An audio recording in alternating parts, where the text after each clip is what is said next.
Am I audible? கேக்குதாங்க? Very good.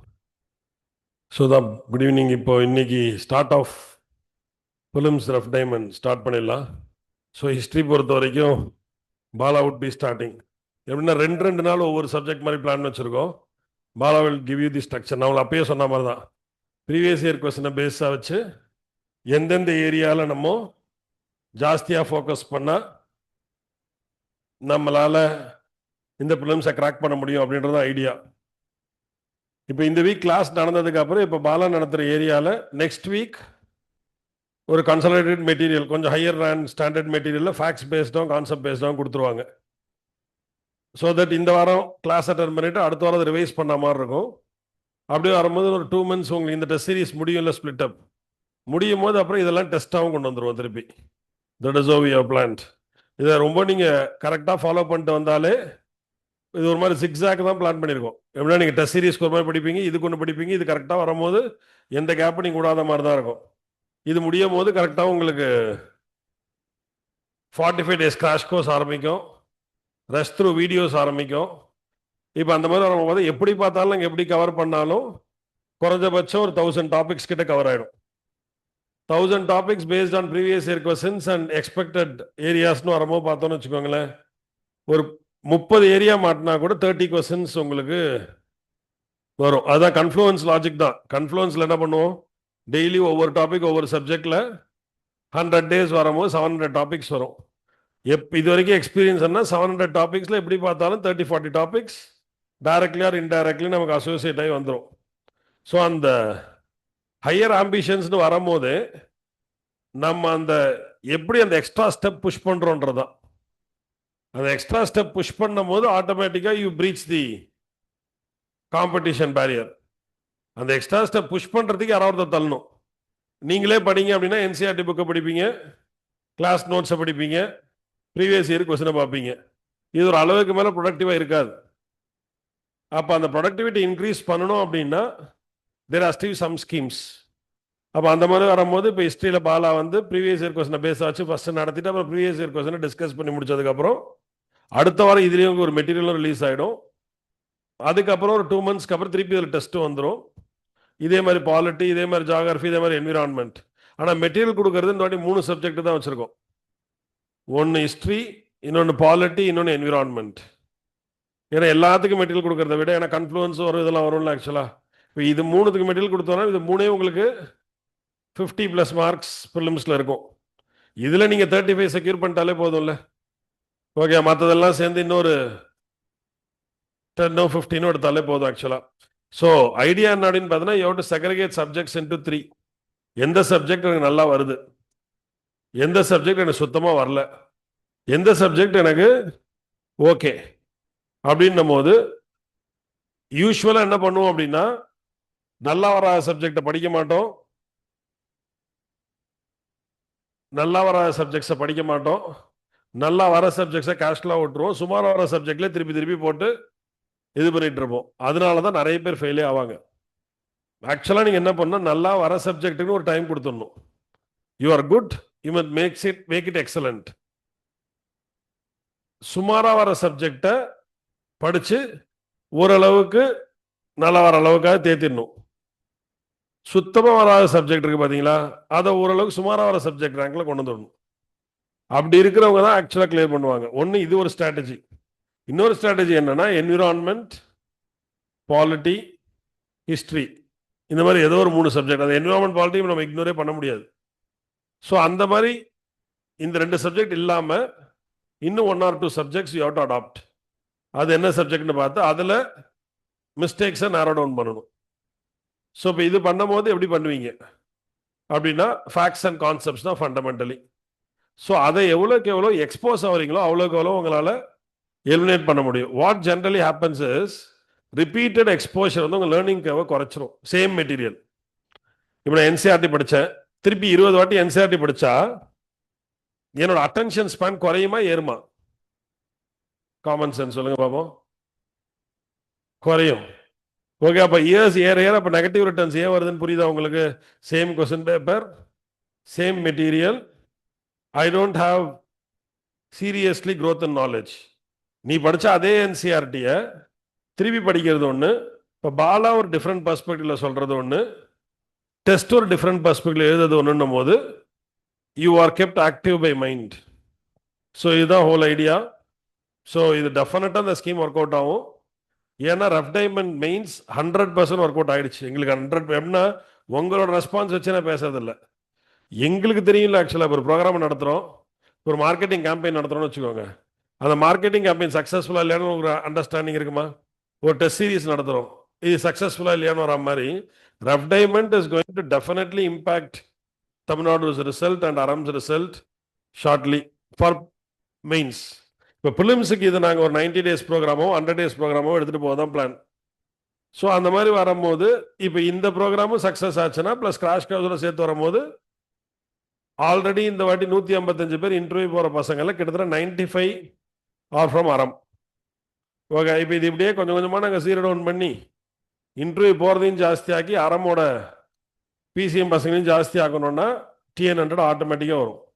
அந்த cycle set ஆகிட்டோம்னால இந்த environment will breed more results. So அதோட ஒரு ப்ராசஸும் இது. உங்களுக்கு இதனால என்ன பெனிஃபிட்னு சொல்லிட்டோம், என்விரான்மெண்ட்டுக்கு என்ன பெனிஃபிட்னு சொல்லிட்டோம். மற்றபடி நவ் பாலா வில் ஸ்டார்ட். தேங்க்யூங்க Bala sir.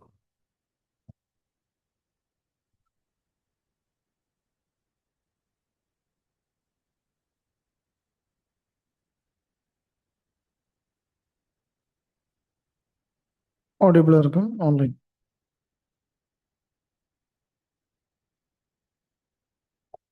S. Good evening.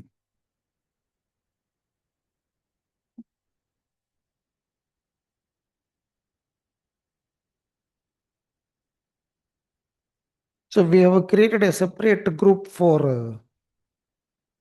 rough diamond prelims. So இதுக்கப்புறம் லிங்க் அதில் தான் வரும். ஸோ இன்னைக்கு மட்டும் ஓப்பன் செஷனாக போட்டிருக்கோம். இன்கேஸ் ஆட் ஆகலைன்னா இந்த ஃபார்ம் இது பண்ணுங்க. So we will circulate the link tomorrow. So today and tomorrow will have it in open session. Then அந்த குரூப்லேயே லிங்க் போஸ்ட் பண்ணுற மாதிரி, so that will be more orderly. அதுக்காக தான். அதே மாதிரி சார் சொன்ன மாதிரி நவ் வி ஹாவ் கிளாஸஸ். கொஞ்சம் கிளாஸஸ் போனதுக்கப்புறம் after the split up we will have separate test aligned with this schedule. So அந்த டெஸ்ட் எப்படி இருக்குன்னா உங்களுக்கு அங்கே ரெகுலர் பிடிஎஸ்ல வந்து கன்ஃபியூஷன் ஆகாத மாதிரி ஓவர்லேப் ஆகிற மாதிரி தான் இந்த டெஸ்ட்டே இருக்கும். So you will be preparing for ஒரு particular syllabus and the test will be based on that. So instead of practicing other institute questions, you can use Aram question itself. So already 100 questions weekly இருக்கும், plus இது CSAT வருங்க. இது எல்லாமே notes எடுக்கிற மாதிரி தான். ஆப்வியஸாக டிப்பிக்கலாக நோட்ஸ் எடுக்கிற மாதிரி தான் கிளாஸ் இருக்கும். முடிஞ்ச அளவுக்கு இந்த நோட்ஸை ரெகுலர் நோட்ஸோட இன்டெகிரேட் பண்ணிவிடுங்க. இப்போ நெக்ஸ்ட் கிளாஸ் வரும்போது ரெகுலர் நோட்ஸே கொண்டு வாங்க, அதில் இதை ஆட் பண்ணிட்டே வாங்க. ஸோ ஹிஸ்ட்ரி பொறுத்த வரைக்கும் இன்க்ரிமெண்டலாக தான் ஃபேக்ட்ஸ் நம்ம கெயின் பண்ண முடியும். பேசிக்ஸாக படிக்கும்போது நம்ம ஸ்கூல் புக்ஸில் இருக்கக்கூடிய கண்டென்ட், அதுக்கப்புறம் ரெப்யூட்டட் ஆத்தர்ஸோடைய கண்டென்ட், அப்படி அகைன் அண்ட் அகைன் அடுத்த புக்குன்னு போய் அப்போ யூபிஎஸ்சி எப்படி கேட்டிருக்காங்க கொஸ்டின்ஸ், அதை பேஸ் பண்ணி திரும்ப ஒர்க் பண்ணுறது, அந்த மாதிரி தான். Form is close. Yes, recording இப்போதைக்கு எதுவும் பிளான் இல்லைங்க. as of now try to attend the classes. Regarding recording we will plan the form. But நான் already rough diamonds mains இருப்பீங்கல்ல குரூப்ல, ஸோ அதை பேஸ் பண்ணி we will try to integrate students here. அதானே வேற doubt இருந்தால் we will update. Don't worry, before tomorrow we will come with the solution regarding the form. 2026 batchesக்கு இது கிடையாது. This is for 2025. இப்போ BCM போயிட்டு இருக்க பேச்சஸ் அட்டன் பண்ண வேண்டாம். அதான் சொல்கிறேன், இப்போ பிசிஎம் போகிற பேச்சஸ் அட்டன் பண்ண வேண்டாம். அவங்களுக்கு தான் அந்த ஆப்ஷனல் கிளாஸஸ் அந்த இதெல்லாம் இஷ்யூஸ் வந்துகிட்டு இருக்கும்.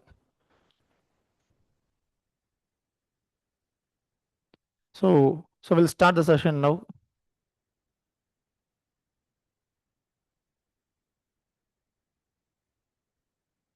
So இது ஆல்ரெடி இது வரைக்கும் கேட்ட கொஸ்டின்ஸ் உடைய அனாலிசிஸ். ஸோ 2011லேருந்து பார்க்குறோம். ஏன் 2011 பார்க்குறோன்னா அதில் தான் இந்த புது பேட்டர்ன் இப்போ நம்ம படிக்கிற பேட்டர்ன் 11 தான் இன்ட்ரடியூஸ் ஆகுது. அதுக்கு முன்னாடி இப்படி கிடையாது. சிசெட் வரும்போது இந்த பேட்டர்ன் வருது. இல்லை லாஸ்ட் 5 years பார்த்தீங்கன்னா ஸ்டார்டிங் ஃப்ரம் 2020 சொல்லலாம், இங்கே டிக்ளைனிங் ட்ரெண்ட் இருந்தது ஹிஸ்ட்ரிக்கு. கரெக்டாக கரெக்டாக 2025 மறுபடியும் இன்க்ரீஸ் பண்ணிட்டாங்க கொஸ்டின்ஸு. ஸோ எதுக்கு இதுனா ஒரு ஏரியாலேருந்து கொஸ்டின்ஸ் பெருசாக வரலை, 3 இயர்ஸாக இல்லை, 2 இயர்ஸாக இல்லை, 5 இயர்ஸாக இல்லைனா கூட we cannot conclude that அந்த ஏரியாலேருந்து கொஸ்டின்ஸ் வராதுன்ட்டு திடீர்னு அதில் இன்க்ரீஸ் பண்ணுவாங்க. This is same like recently happen in geography also. கொஸ்டினே இல்லைன்னு நினச்சோம், பட் அகைன் கொஸ்டின்ஸ் இன்க்ரீஸ் பண்ணிட்டாங்க ஜியாகிரஃபியில். ஏன்னா இப்போ காம்படிட்டிவ் எக்ஸாம் வரும்போது சிலபஸ் அவங்க கொடுத்துட்டாங்க. ஸோ அது எப்படி இருந்து வேணாலும் they will ask question. So we should be very prepared. அதே மாதிரி மாடர்ன் இந்தியாவில் பெருசாக கொஸ்டின்ஸ் எல்லாம் சொல்லிட்டு இருந்தாங்க. அகைன் மாடர்ன் இந்தியாவில் சஃபிஷியண்டான கொஸ்டின்ஸ் கேட்டாங்க. இந்த வருஷம் பிலிம்ஸ் கொஸ்டின் பேப்பர் பார்த்தீங்கன்னா 2025 பார்த்தீங்கன்னா என்சிஎம்ல இருந்தே 3 கொஸ்டின் கேட்டாங்க. நான் கோஆபரேஷன் மூவ்மெண்ட்டை பேஸ் பண்ணி மட்டுமே 3 கொஸ்டின். அப்போ இதுலேருந்து என்ன தெரியுதுன்னா, அவங்க கொஸ்டின் சூஸ் பண்ணும்போது ஈச் அண்ட் எவரி கொஸ்டின்ஸ்ன்றதை தாண்டி they are pulling questions from a bank. இப்போ நாமளே ஒரு டெஸ்ட் கொஸ்டின் செட் பண்றோம்னா ஒரே டாபிக்லேருந்து 3 கொஸ்டின் எடுக்க மாட்டோம். ஒருத்தர் டெஸ்ட் பண்ணணும் அப்படின்னும் போது we use to take questions from several topics. But ஒரே டாபிக்லேருந்து 3 கொஸ்டின் வருது. அதுவும் 2 கொஸ்டின் டிப்பிக்கலாக டைரெக்டாக மூமெண்ட்டை வச்சு, ஒன்று மட்டும் கொஞ்சம் அதை சம்மந்தப்பட்டு கேட்டாங்க, அந்த சௌரி சௌரா இன்சிடென்ட் வச்சு. அப்படின்னா they are going for some algorithm மாதிரி தான். ஸோ ஒரு எப்படி வேணா வரலாம். ஸோ நம்ம எதிர்பார்க்க முடியாது. ஒரு இப்போ பார்லிமெண்ட்லேருந்தே 5 கொஸ்டின் கேட்க முடியுமா? எஸ் முடியும். ஃபண்டமெண்டல் ரைட்ஸ்லேருந்தே 8 கொஸ்டின் கேட்க முடியுமானா முடியும், சொல்ல முடியாது. ஸோ அந்த மாதிரி தான் இந்த வாட்டி கொஸ்டின்ஸ் வந்திருக்கு என்சிஎம்ல இருந்து. இது வரைக்கும் நீங்கள் ப்ரீவியஸ் கொஸ்டின் பேப்பர் எடுத்து பார்த்தீங்கன்னா ஒரே டாப்பில் 2 கொஸ்டின்ஸ் பெருசாக வந்ததில்லை ஹிஸ்ட்ரியில். அதுவும் மாடர்ன் இந்தியாவில் கேட்டது. குவிட் இண்டியா மூவ்மெண்ட்ல ஒரு கொஸ்டின்னா ஒரு கொஸ்டின் தான். மேபி கன்சிஸ்டண்டாக எல்லா வருஷமும் குவிட் இண்டியா மூவ்மெண்ட்ல கேட்டிருப்பாங்களா? எஸ் கேட்டிருக்கலாம். ஆனால் ஒரே டாப்பிக்கில், அதுவும் அந்த ஒரு கன்ஃபைன்டான டாபிக்லேருந்து 3 கொஸ்டின்றது பெரிய விஷயம். So we cannot expect that ஒரு டாபிக்லேருந்து ஒரு கொஸ்டின் தான் வராது அப்படின்ற மாதிரி. முடிஞ்ச அளவுக்கு ஃபெமிலியர் டாப்பிக்கை ரொம்ப ஸ்ட்ராங்காக வச்சிருக்கணும். இப்போ சார் சொன்ன மாதிரி தான், ஆல்ரெடி எனக்கு ஒரு டாபிக் தெரியும்னா அதை இன்னும் நல்லா படிச்சுக்கிட்டேன்னா I will be in competitive edge. ஓகேங்களா? ஸோ இதான் இந்த பிஒய்க்யூ பற்றி. ஹிஸ்ட்ரி பொறுத்த வரைக்கும் நமக்கு இன்னும் பின்னாடி கூட போக முடியும் பிஒய்க்யூவில். இப்போ நம்ம 2011 பார்த்தது இந்த சிலபஸ் பேஸ் பண்ணி. இதை தாண்டி பார்த்தீங்கன்னா ஹிஸ்ட்ரி நம்ம இன்னும் எவ்வளோ கூட பின்னாடி போகலாம். பிகாஸ் பெருசாக சிலபஸ் மாறலை, அதே சிலபஸ், அதே கண்டென்ட், அதே ஹிஸ்ட்ரி தான். ஸோ இப்போ 1995லேருந்து எடுத்து பார்த்தா இப்போ இன்னைக்கு செஷனுக்கு சொல்கிறேன். ஸோ எக்ஸ்ட்ரிமிஸ்ட் ஃபேஸ்லேருந்து கான்ஸ்டண்ட்டாக கொஸ்டின்ஸ் வந்திருக்கு. ஸோ அது ரெண்டாக பிரிச்சிருக்கு. 1995 to 2010 இது ஒரு பேட்டர்ன். 11லேருந்து 25 வரைக்கும் இப்போ ரீசெண்டாக அந்த சிலபஸ் இன்ட்ரடியூஸ் பண்ணுது இந்த இதில். ஸோ கிட்டத்தட்ட ஈக்குவலாக கொஸ்டின்ஸ் வந்திருக்கு எக்ஸ்ட்ரிமிஸ்ட் ஃபேஸ்லேருந்து. அப்போது through out modern India national movement அதில் எக்ஸ்ட்ரிமிஸ்ட் ஃபேஸ் ஒரு முக்கியமான ஏரியா. ஈவன் மாடரேட்ஸ் கூட இந்த மாதிரி கொஸ்டின் இல்லை. 2 வருஷம் 3 வருஷம் வருது, அப்புறம் வரமாட்டேங்குது. பட் எக்ஸ்ட்ரிமிஸ்ட் கான்ஸ்டண்ட்டாக கேட்டிருக்காங்க. அதே மாதிரி காந்தியன் ஃபேஸ், அதுவும் அந்த இனிஷியல் ஃபேஸ் ஆஃப் காந்தி, அது அந்த ரைஸ் ஆஃப் காந்தி, இந்த இனிஷியல் ஃபேஸ் எஸ்பெஷலி அவருடைய ஐடியாஸ், அப்புறம் அவருடைய ஸ்ட்ரகிள் இந்த இனிஷியல் டேஸ் இன் இந்தியா, அப்புறம் சவுத் ஆப்பிரிக்காவில் அவருடைய ஆக்டிவிட்டி, அப்புறம் ரீஜனல் சத்தியாகிரகா, ரவுலத்துலேருந்து மட்டும் கான்ஸ்டண்ட்டாக கொஸ்டின்ஸ் கேட்டிருக்காங்க 5-6 தடவை. அப்படியே ரிப்பீட்டடாக ரவுலத். இப்போ நம்ம பியூக்கு டிஸ்கஸ் பண்ணும்போது தெரியும், அகெயின் அண்ட் அகெயின் ரவுலத். இப்போ ரீசெண்டாக 2-3 இயர்ஸாக கேட்கல. But there are chances that இதுக்கப்புறம் வரக்கூடிய இடத்துல கேட்க வாய்ப்பு இருக்குது. அப்புறம் என்சிஎம் கேட்கவே வேண்டாம். என்சிஎம்ல அதிகமான கொஸ்டின் கேட்டது இந்த வருஷம் தான், 2025 தான். அது மாதிரி பெருசாக என்சிஎம்ல கொஸ்டின் டைரக்டாக கிடையாது. அதுவும் கேட்டதே இப்போ ஸ்பெசிஃபிக்காக இந்த 3 கொஸ்டினுமே இந்த லாஸ்ட் இந்த 15 இயர்ஸில் பார்த்தீங்கன்னா இப்போ தான் அதிகமான கொஸ்டின்ஸ் கேட்டிருக்காங்க நான் கோஆப்ரேஷன் மூவ்மெண்ட்டில். ஸோ அப்போது இப்போ நம்ம மாடர்ன் இந்தியா பொறுத்த வரைக்கும் ரிவிஷன் வரும்போது மோஸ்ட் எக்ஸ்பெக்டட் டாபிக் அப்படின்னும் போது ஒரு முக்கியமான யாட்ஸ்டிக் நம்மளுக்கு பிஒய்க்யூ. ஆல்ரெடி கேட்கறதுக்கு வாய்ப்புகள் ரொம்ப அதிகம். Because UPSC use to repeat topics. There are chances they repeat questions also. ரெண்டாவது, இப்போ இருக்கக்கூடிய கரண்ட் அஃபேர்ஸில் இருக்கிற டாப்பிக்கில் எது ப்ராபபிளாக வரப்போகுது அதுவும் நம்ம ரிவிஷன் கிளாஸில் பார்க்க ஆரம்பிச்சிருவோம். இப்போ ரீசெண்டாக வந்தே மாதரம் ஒரு இஷ்யூ ஆகிட்டு இருந்தது. அப்போ டெஃபினட்டாக வந்தே மாதரம் அதை சம்மந்தம், அதான் எக்ஸ்ட்ரிமிஸ்ட் ஃபேஸ். ஸோ அந்த மாதிரி எந்தெந்த டாபிக் இருக்கோ அதை நம்ம கிளாஸ்க்குள்ளே பார்க்க ஆரம்பிச்சிருவோம். இதை தாண்டி there will be separate class for current affairs. அதில் இந்த 45 days கிராஷ் கோர்ஸ் கரண்ட் அஃபேர்ஸில் என்னென்ன டாபிக்ஸ் இருக்குது, அதில் என்ன மாதிரி ஃபோக்கஸ் பண்ண, especially art and culture, UNESCO sites, இதெல்லாமே அங்கே நம்ம கவர் பண்ணிடுவோம். ஸோ இப்போ வந்து நம்ம இந்த ரிவிஷன் கிளாஸஸ் வந்து more and more of static area use to cover. Doubt நான் அப்புறம் வரேங்க, டவுட்டு வரேன். இப்போ செஷனுக்குள்ள போயிடுவோம். So first will go for extremist phase. So extremist ஃபேஸில் கேஸ் கொஸ்டின்ஸ் கேட்கக்கூடிய ஏரியாஸ்னு பார்த்தா இந்த ஏரியாலாம் தான். எதனால் எக்ஸ்ட்ரீமிஸ்ட் ஃபேஸ் வந்தது, அப்புறம் அவங்க அப்ஜெக்டிவ்ஸ் என்ன, அவங்க மெத்தட் ஆஃப் ஸ்ட்ரகிள் என்ன, சுதேஷி மூமெண்ட்டை பற்றி.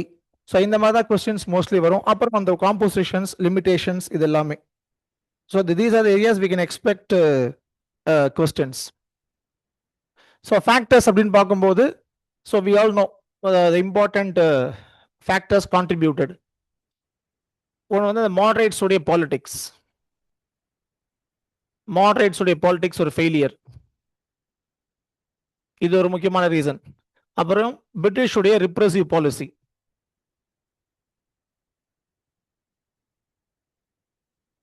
பிரிட்டிஷ் உடைய ரிப்ரெசிவ் பாலிசிஸ், அது ஒரு முக்கியமான reason for the rise of extremist.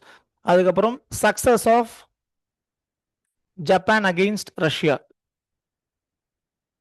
Japan Russia Russo Japanese war அது நடந்திருக்கும். இது இல்லாம எத்தியோப்பியா டிஃபீட்ஸ் இட்டாலி, இது ஒரு முக்கியமான reason. Ethiopia kingdom Italy defeat பண்ணுவாங்க 1896. இது ஒரு முக்கியமான ரீசன் எக்ஸ்ட்ரீமிஸ்ட் எமர்ஜ் ஆகிறதுக்கு காரணம். அதுக்கப்புறம் true nature of British expose பண்ணப்படுது.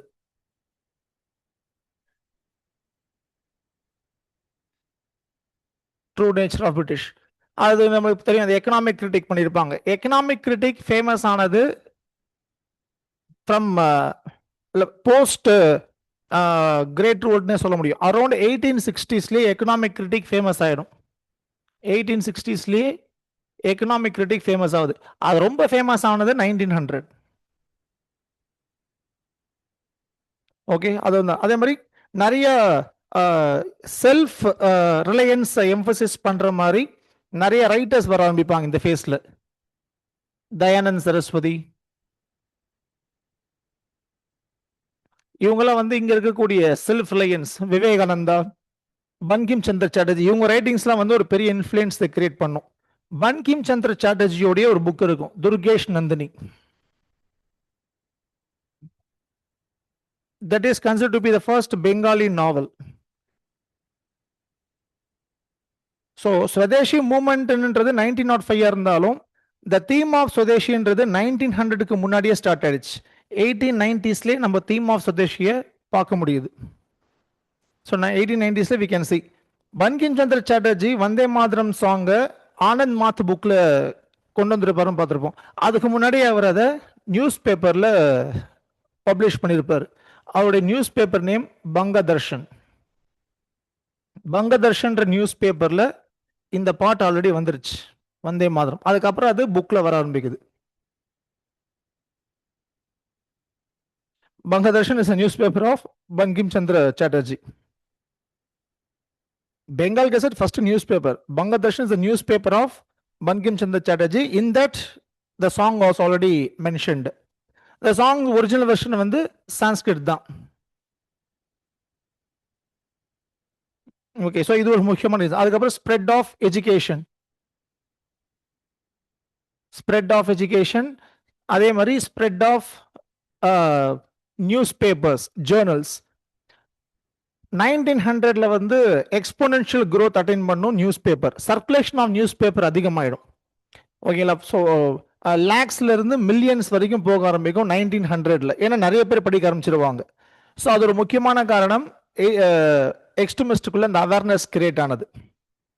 அவேர்னஸ் கிரியேட் ஆகி அது மூலியமா அந்த பிரிட்டிஷோடைய பாலிசிஸ் என்ன ஏது அப்படின்னு அவங்க புரிய வருது. ஸோ தே ஸ்டார்டட் டு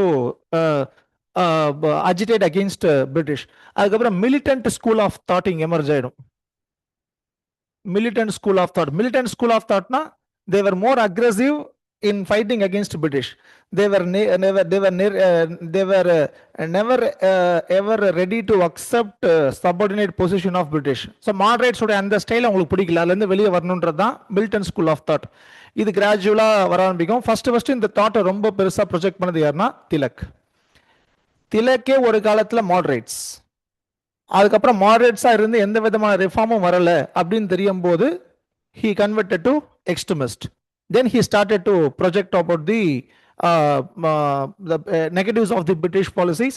இந்த ரிஃபார்மர்ஸ் இருக்காங்க, இந்த ஃபேஸ்ல, அதாவது எக்ஸ்ட்ரீமிஸ்ட்ல வரக்கூடிய ஆட்கள், இவங்கெல்லாம் வந்து பாத்தீங்கன்னா பிரிட்டிஷுடைய சோஷியல் ரிஃபார்மை கிரிட்டிக் பண்ணாங்க. இப்ப திலக்லாம் நோன் ஃபார் கிரிட்டிசைசிங் பிரிட்டிஷுடைய சோஷியல் ரிஃபார்ம். எதுக்காக கிரிட்டிசைஸ் பண்ணாங்கன்னா, reform should not be imposed, it has to come from within. இப்போ நம்ம சொசைட்டில நிறைய ஈவில்ஸ் இருக்கு அப்படின்னா, அந்த ஈவில்ஸை போக்குறதுக்கு உண்டான ரெஸ்பான்சிபிலிட்டி சொசைட்டிக்குள்ளேயே இருக்கு. அதுக்கு ஃபண்டமெண்டல்ஸ் ஆஃப் ரிலிஜனை வச்சு தான் போக்கணும், இதுதான் அவங்க ஐடியா. இதுக்காக நாம இமிட்டேட் பண்ணி அந்த ஈவில்ஸை போக்க வைக்கும் போது அது நம்மளுடைய கல்ச்சரை டிஸ்டர்ப் பண்ணிடும். அதனால இவங்க ஒத்துக்க மாட்டாங்க. கேள்விப்பட்டிருப்பீங்க, ஒரு பில் வரும், ஏஜ் ஆஃப் கன்சென்ட் பில். இது ஆக்டாவே மாறும் 1891. Later it has become age of consent act. இதுக்கு அப்போஸ் பண்ணுவார் திலக். அவருடைய பாயிண்ட் என்னன்னா, சைல்ட் மேரேஜை சப்போர்ட் பண்றது கிடையாது, அதை நாங்க ரிஃபார்ம் பண்ணிக்கிறோம், நீங்க இன்டர்ஃபியர் ஆகாதீங்கன்றது தான். Not only Tilak, even Lajpat Rai, Bankim Chandra Chatterjee, they are all critic about the reforms propounded by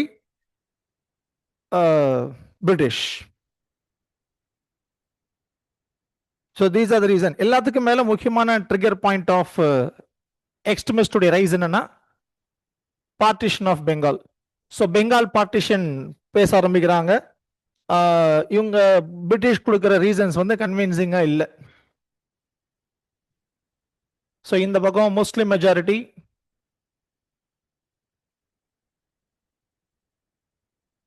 இது ஹிந்து மெஜாரிட்டி.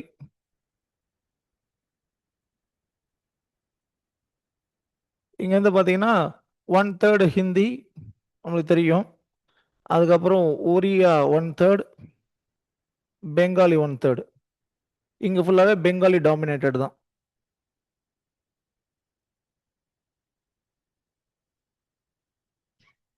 ஸோ இதுதான் partition of Bengal. This is the trigger point.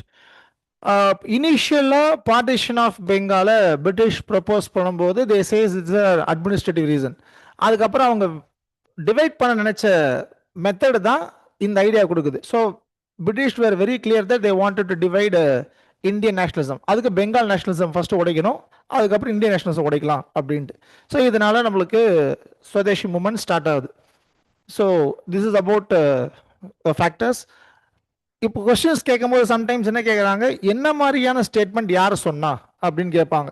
இப்போ நம்ம போர்டில் பார்க்கறது எல்லாமே வீக்னஸ் ஆஃப் மாடரேட் பாலிடிக்ஸை பற்றி எக்ஸ்ட்ரீமிஸ்ட் பேசினது.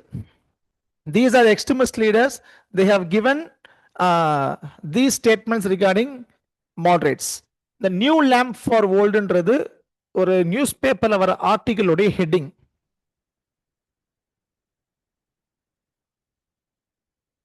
இது வந்து ஒரு நியூஸ் பேப்பர் ஆர்டிகல்.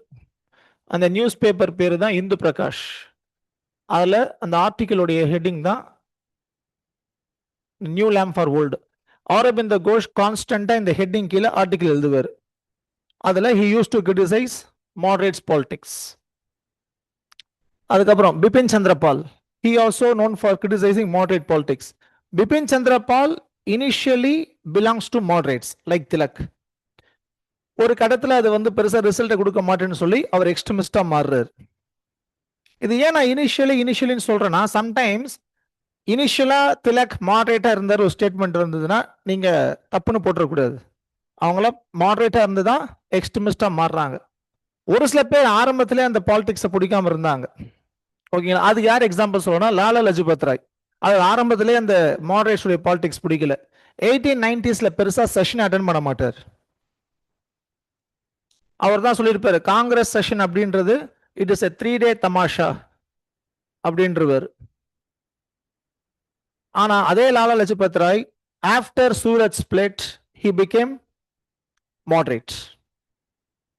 அப்ப இவரு இனிஷியலா எக்ஸ்ட்ரீமிஸ்டா இருந்து மாடரேட்டா மாறிட்டார். இன்னொருத்தர் இருப்பார், பகத்சிங் உடைய அங்கிள் அஜித் சிங். அவர் ஆரம்பத்தில் எக்ஸ்ட்ரீமிஸ்ட்.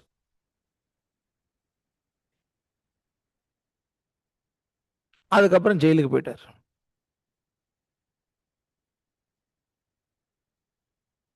திலக் வந்து ஒன்ஸ் எப்போ மாடரேட்ஸ் மெத்தட் பெருசா ரிசல்ட் கொடுக்கலன்னு தெரிஞ்சதோ then he became extremist. He propounded the militant school of thought. So these are the criticism given by extremists about moderates.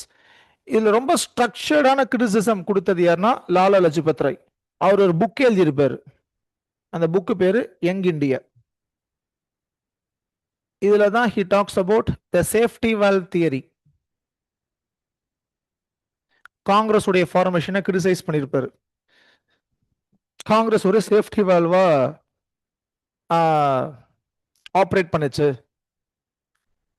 பிரிட்டிஷுடைய கிரீவன்சஸை receive பண்ணி அதை ரொம்ப பொலைட்டா அதுல என்ன ஃபீட்பேக்ன்றதை கேட்டுக்கிட்டு திரும்ப பிரிட்டிஷ் கிட்ட கொடுக்கறதுக்கான ஒரு சேஃப்டி வால்வு தான் காங்கிரஸ்.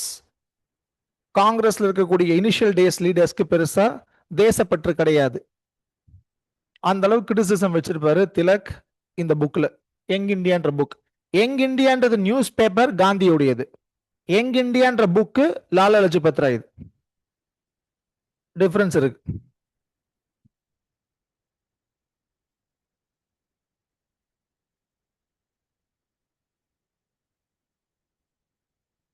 செஷன் முடிட்டு நீங்க எழுதுங்க இப்போதைக்கு.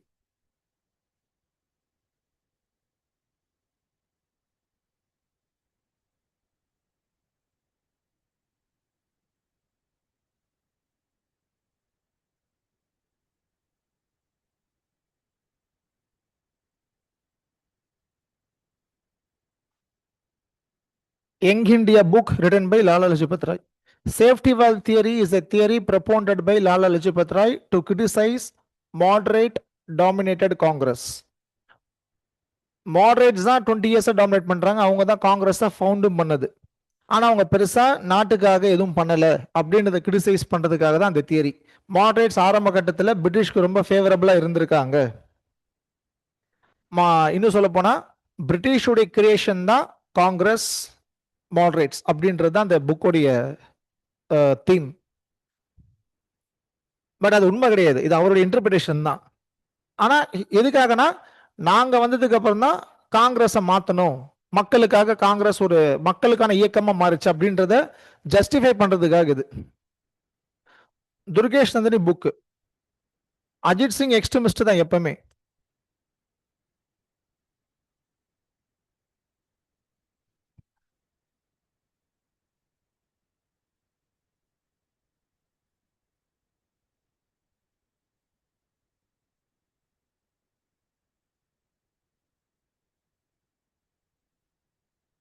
ஓகே, ஸோ இதான் இந்த கிரிட்டிசிசம் ஆஃப் மாடரேட் பாலிடிக்ஸ். அதாவது காங்கிரஸ் தான் கிரிட்டிசைஸ் பண்றாங்க. மெயினா யாரை கிரிட்டிசைஸ் பண்றாங்கன்னா மாடரேட்ஸ் டாமினேட்டட் காங்கிரஸ். அடுத்தது அப்ஜெக்டிவ்ஸ். இவங்களுடைய மெயின் அப்ஜெக்டிவ் என்னன்னா ஸ்வராஜ் தான். இது அவங்க மெயின் அப்ஜெக்டிவ். அடுத்தது to promote Atma Shakti, that is self reliance. அடுத்தது the concept of Swadeshi in all aspects. So they don't want to be dependent on British. எதுலையுமே நம்ம பிரிட்டிஷ் டிபெண்ட் பண்ணக்கூடாது. எல்லாத்துலயுமே இண்டிஜீனியஸா வரணும். நம்மளுக்குன்னு ஒரு தனி ஐடென்டிட்டியை கிரியேட் பண்ணணும். இதுதான் அவங்களுடைய முக்கியமான நோக்கம், எக்ஸ்ட்ரீமிஸ்டுடைய அப்ஜெக்டிவ். Previous slide.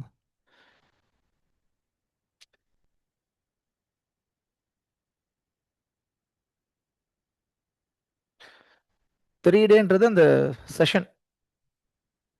ஆத்ம நிர்பர்ல ஆத்ம சக்தி. ஆத்ம நிர்பர் இப்போ வந்திருக்கிறது.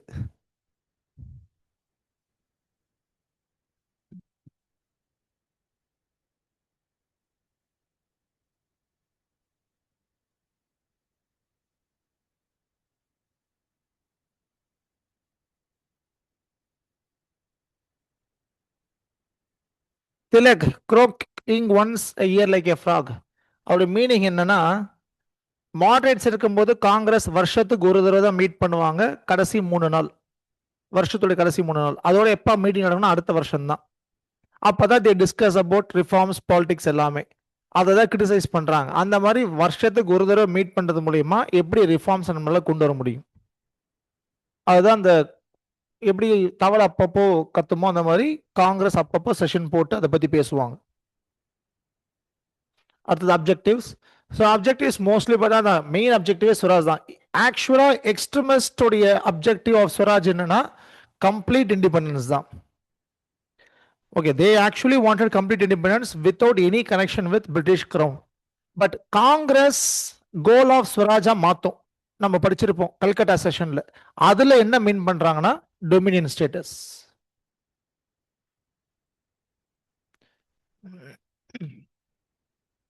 திலக்கோ லாலா லஜபத் ராயோ இல்ல அஜித் சிங்கோ இவங்க யாருமே டொமினியனா இருக்கணும்னு ஆசைப்படல.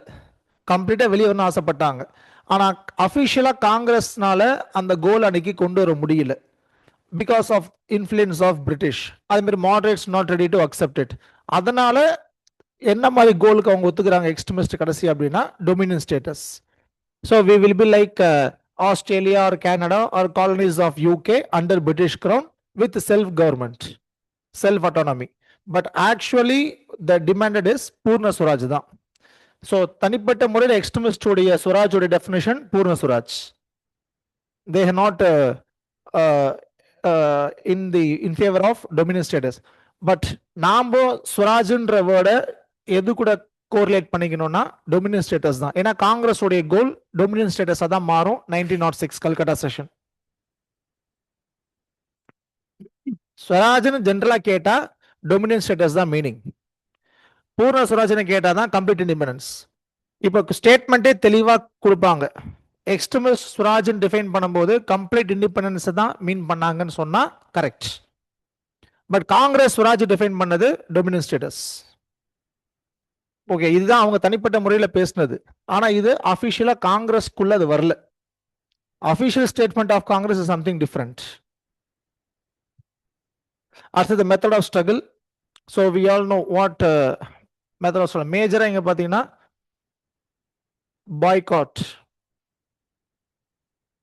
processions,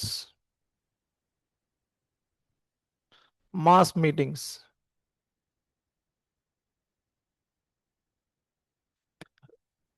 religious festival,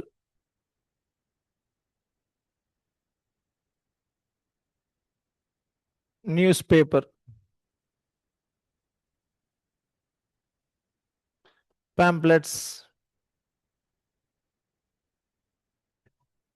இது எல்லாமே comes under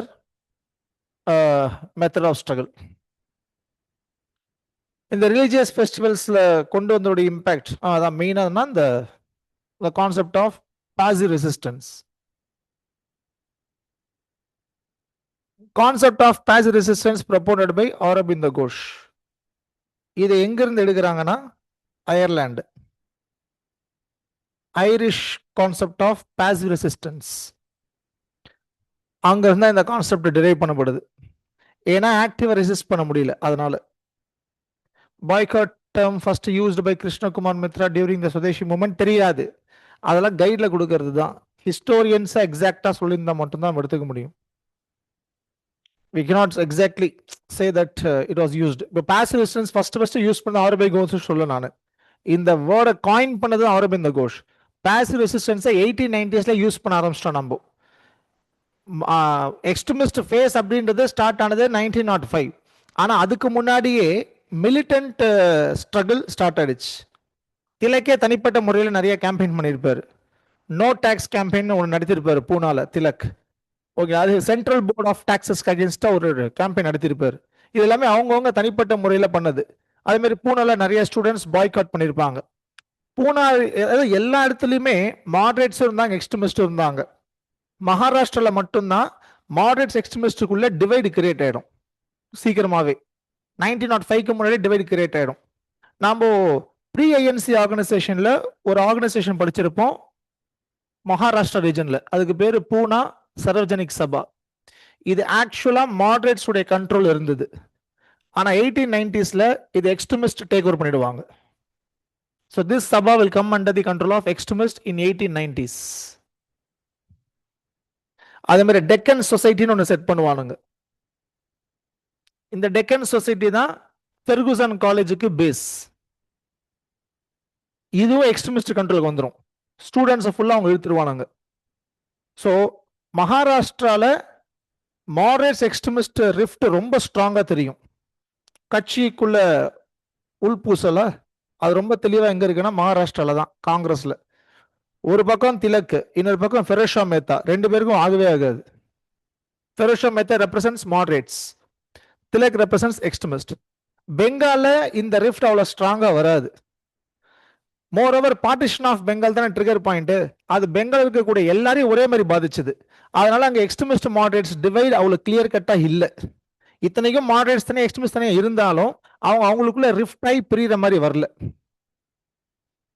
அதனால தான் நம்ம சூரத் ஸ்பிரிட்லாம் படிக்கும்போது அந்த டிவிஷன் எங்க விசிபிளா தெரியுதுன்னா among the Maharashtra leaders, not Bengal leaders. செருப்பு மேலப்பட்டது சுரேந்தர் பானர்ஜி மலையும் தான், அவரு கோவப்படலையே. ஃபெரோஷா மேத்தா கோவப்பட்டாரு, கோபாலகிருஷ்ண கோகலே கோவப்படுறாரு. மகாராஷ்டிரால மாடரேட்ஸ் எக்ஸ்ட்ரீமிஸ்டும் ஈக்குவலா பவர்ஃபுல்லா இருக்காங்க. ஒருத்தர் காம்ப்ரமைஸ் ஆகிற மாதிரியே கிடையாது. பெங்கால் அந்த அளவுக்கு ஸ்ட்ராங்கா இல்லை. ஏன்னா பெங்கால் அந்த டிஃபரன்சஸ் பெருசா தெரியாதது காரணம் பெங்கால தான் இவனுங்க பயங்கரமா சப்ரஸ் பண்றாங்க பிரிட்டிஷ். ஓகே, ஸோ அதான் அந்த டிஃபரன்ஸ் தான். So these are the method of struggle. Most of the method, அதான் எக்ஸ்ட்ரீமிஸ்ட் மெத்தடே என்னன்னா மிலிட்டன்ட் தான். They were known for militant nationalism. Militant நேஷனலிசம்னா ஒரு விதமான அஜிடேட்டிவ் பாலிடிக்ஸ், போராட்டம் பண்ணி அவங்களுடைய அப்ஜெக்டிவை நிறைவேற்றணும். இதுதான் அவங்களுடைய ஐடியாவே. Extremist are dominion enemy. டவுட்டுக்கு வரேன் இப்போதைக்கு ரிசர்வ் பண்ணி வச்சுக்கோங்க டவுட்.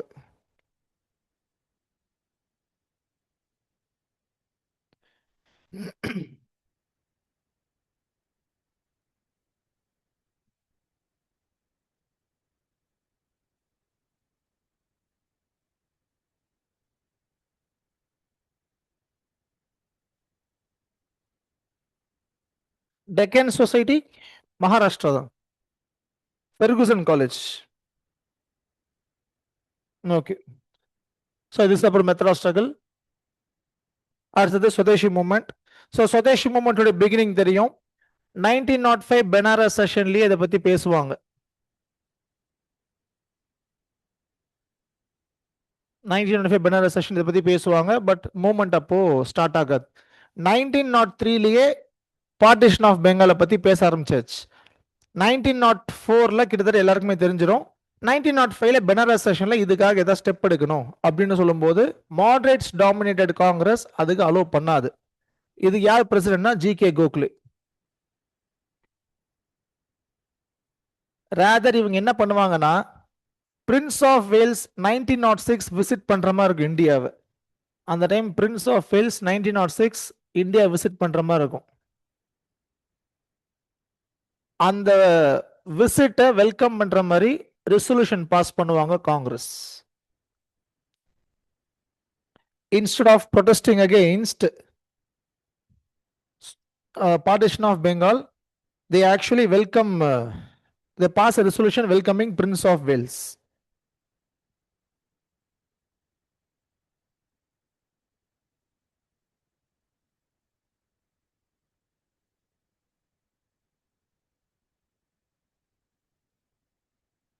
ஸோ அங்கேயே அந்த ரிஃப்ட் கிரியேட் ஆயிடும். அதுக்கப்புறம் 1906 கல்கட்டா செஷன்.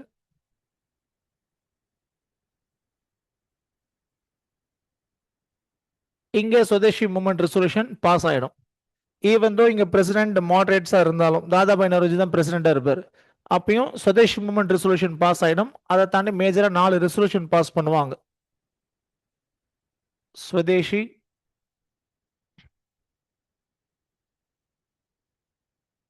ஸ்வராஜ்,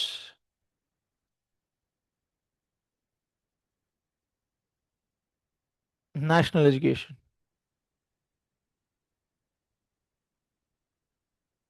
இந்த 4 ரெசல்யூஷன் பாஸ் பண்ணுவாங்க.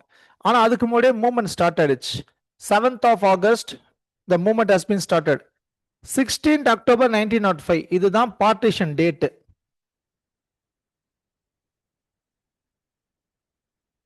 இது partition date.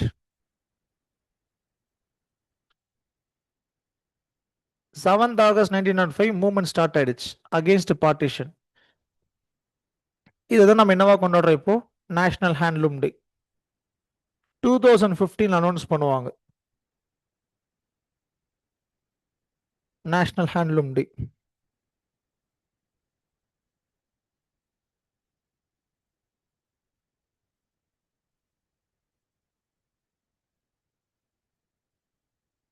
Already previous question, இந்த டேட் எல்லாமே ப்ரீவியஸ் கொஸ்டின் கேட்டாங்க. பிரின்ஸ் ஆஃப் வேல்ஸ் 1906 இந்தியாவை விசிட் பண்ற மாதிரி இருக்கும். அவங்களுடைய விசிட், அந்த ராயல் விசிட்டை வெல்கம் பண்றோம் அப்படின்ற மாதிரி காங்கிரஸ் ஒரு தீர்மானம் நிறைவேற்றும் பெனாரஸ் செஷன்ல. அங்கதான் எக்ஸ்ட்ரமிஸ்ட் கத்திக்கிட்டு இருப்பாங்க நம்ம மூவ்மெண்ட் ஆரம்பிக்கணும் அப்படின்ட்டு. ஏன்னா பார்ட்டிஷன் வரப்போகுது. ஆக்சுவலா வந்துருச்சு டிசம்பர் 1905.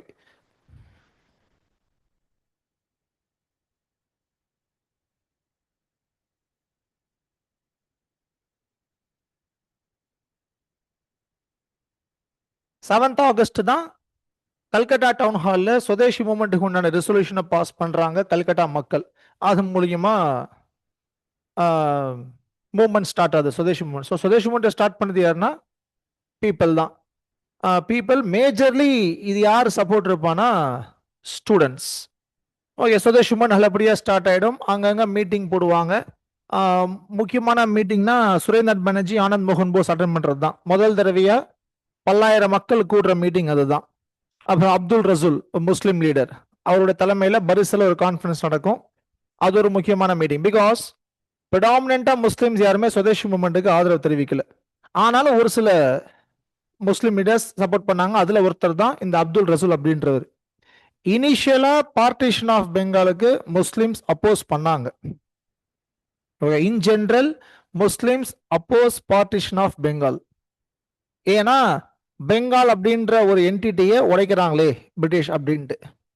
அதுக்கப்புறம் அலிகார் முஸ்லிம்ஸ் இருக்காங்களே, அலிகார் மூவ்மெண்ட் சேர்ந்த Muslims, they convinced Muslims to accept partition.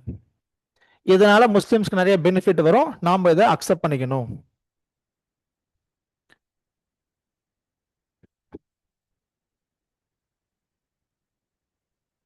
இது அவங்க சொன்னது அந்த பாயிண்ட். அதுக்கப்புறம் தான் majority Muslims started to support partition. பிரிட்டிஷோடைய ஐடியாவும் அதுதான், முஸ்லிம்ஸுடைய சப்போர்ட்டை எப்படியாவது எடுக்கணும். அதனால தான் முஸ்லிம் டாமினேட்டட் ப்ராவின்சஸ்ல ஒன்னா சேர்த்து ஈஸ்ட் பெங்கால கொண்டு வர ட்ரை பண்றாங்க. இதுக்கு பேக்கப்பா இருந்தது யாருன்னா அலிகார் சேர்ந்த முஸ்லிம்ஸ். அவங்க இது அப்போ ஆரம்பத்துல பெருசா முஸ்லிம்ஸ்க்கு, அதாவது 1903 1904 எல்லாம் பெருசா உடன்பாடு கிடையாது. 1905ல தான் முஸ்லிம்ஸ் பார்ட்டிஷனுக்கு சப்போர்ட் பண்றாங்க. ஆனாலும் ஒரு சில முஸ்லிம்ஸ் காங்கிரஸ் கூட இருந்தவங்க அதுக்கு சப்போர்ட் பண்ணல. தே அலைன்ட் வித் காங்கிரஸ். காங்கிரஸ் அல்லாத அலிகார் சேர்ந்த முஸ்லிம்ஸ் அவங்க இன்ஃப்ளூயன்ஸ் இருந்தவங்க. எஸ்பெஷலி அலிகார் சேர்ந்த educated Muslims convinced the people about the benefits of partition. They also accepted partition. Initially Muslims not in favor of partition. பெங்கால உடைக்க வேணான்றதான் முஸ்லிம்ஸ் உடைய ஸ்டாண்டும். அலிகார் சேர்ந்த முஸ்லிம்ஸ் வச்சுதான் முஸ்லிம் பாப்புலேஷன் காமன் பீப்புளை கன்வின்ஸ் பண்ணிட்டாங்க. முஸ்லிம் பொது ஜனங்களை அலிகார் சேர்ந்த லீடர்ஸை வச்சு பிரிட்டிஷ் கன்வின்ஸ் பண்ணிட்டாங்க. அதனால முஸ்லிம்ஸ் பெரும்பாலும் பார்ட்டிஷனுக்கு சப்போர்ட் பண்ணிட்டாங்க, சுதேசி மூவ்மெண்ட்டுக்கு அகேன்ஸ்டா போயிட்டாங்க. அதே மாதிரி சுதேசி மூவ்மெண்ட் அப்போ ரிலிஜியஸ் ஃபெஸ்டிவல் யூஸ் பண்ணது முஸ்லிம் பார்ட்டிசிபேஷன்ஸை தடுக்க ஆரம்பிச்சிருச்சு. Though the objective of using religious festival is different, but it was shown like a kind of sectarian movement. Swadeshi movement இருந்து ஒரு ஹிந்து மூவ்மெண்ட், இது இஸ்லாமிக் மக்களுக்கு சம்பந்தம் இல்லாத மூவ்மெண்ட் அப்படின்னு போர்ட்ரே ஆகும் போது அது முஸ்லீம் பாப்புலேஷனை ஏலினேட் பண்ணிடுச்சு. ஸோ ஒரு சில முஸ்லிம்ஸ் தவிர மெஜாரிட்டி முஸ்லிம்ஸ் இதுக்கு அகேன்ஸ்டா திரும்பிட்டாங்க. அதுக்கு பிரிட்டிஷும் முக்கியமான காரணம். அவங்க தான் இந்த கம்யூனல் பாலிடிக்ஸை பிளே பண்ணி இதை மாற்றி விட்டது. இதுக்கு நடுவில் ஒரு பக்கம் சுதேஷ் மூவ்மெண்ட் போயிட்டு இருக்கும்போது 1907 பார்த்தீங்கன்னா ஈஸ்ட் பெங்காலில் நிறைய கம்யூனல் ரயாட்ஸே வந்துடும். 1907 there were some communal riots in East Bengal because of these reasons தான்.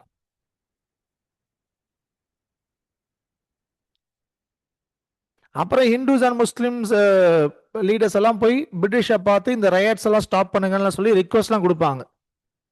அவ்வளோ பிரச்சனை வந்துடும் ஹிந்து முஸ்லீம்ஸ்க்கு. இதுக்கு ஒரு முக்கியமான காரணம் பிரிட்டிஷ். அவங்க நல்லா அலிகார் மூமெண்ட்டை அவங்கள வசதிக்கு ஏற்ற மாதிரி மாத்திட்டாங்க. முஸ்லிம்ஸோட இன்ட்ரெஸ்ட் பாதுகாக்கப்படணும். பாருங்க ஹிந்துஸ் எல்லாம் படிச்சு பெரிய ஆயிட்டு இருக்காங்கன்ற அந்த ஃபியரை காமிச்சு முஸ்லிம்ஸை இந்த மூமெண்ட்லேருந்து பிரிச்சுட்டாங்க பிரிட்டிஷ். அதுக்கு அவங்க அலிகார் மூமெண்ட்டை பக்காவாக யூஸ் பண்ணிக்கிட்டாங்க. அந்த அலிகார் மூமெண்ட்டுடைய பேஸ் வச்சு தான் முஸ்லீம் லீகும் ஃபார்ம் ஆகுது 1906. இது ஒரு பக்கம் போயிட்டு இருக்கும்போது அது ஒரு பக்கம் ஃபார்ம் ஆகுது.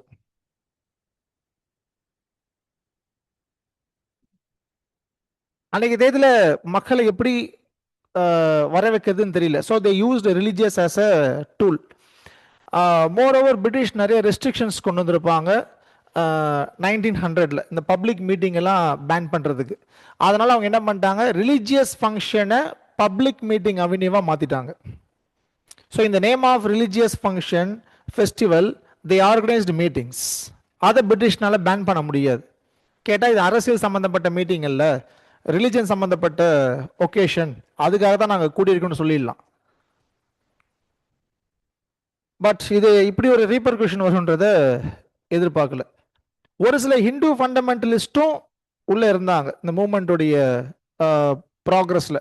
ஸோ அது இன்னொரு நெகட்டிவ் இம்பேக்டாக கிரியேட் ஆயிடுச்சு. ஸோ அதனால அந்த கேப் வர ஆரம்பிச்சிடுச்சு.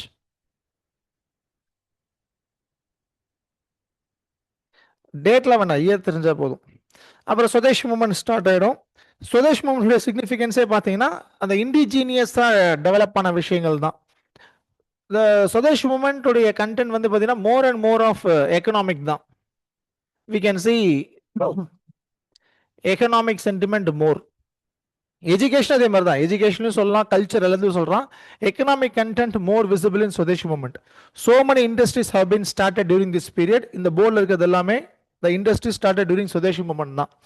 பெங்கால் கெமிக்கல் ஒர்க்ஸ் அப்படின்றது தான் ஆச்சாரியா பிரஃபுல்லா சந்திர ரே அவருடையது. பிசி ரே அவர் தான் இந்த chemist. So okay, he is considered to be the first chemist of India. Modern ஏரால ஃபர்ஸ்ட் கெமிஸ்ட்னு சொல்லுவாங்க. இவர் அந்த கெமிக்கல் நாலேஜை வச்சுக்கிட்டு நிறைய புது புது இன்வென்ஷன்ஸ்லாம் கொண்டு வந்திருப்பார். Bengal Chemical Works later became Bengal Petroleum and Chemical Works. பிசிடபிள்யூன்றது later became பிபிசிடபிள்யூ.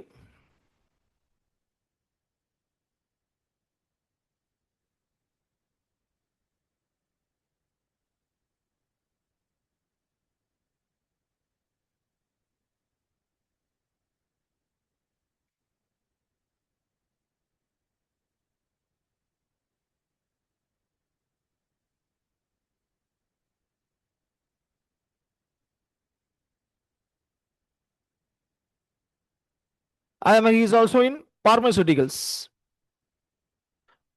So chemical work மூலியமா பார்மாக்குள்ளே வந்துருவாங்க.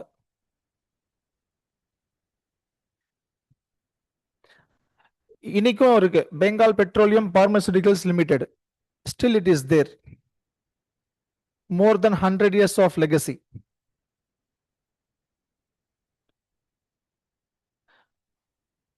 Father of Indian chemistry.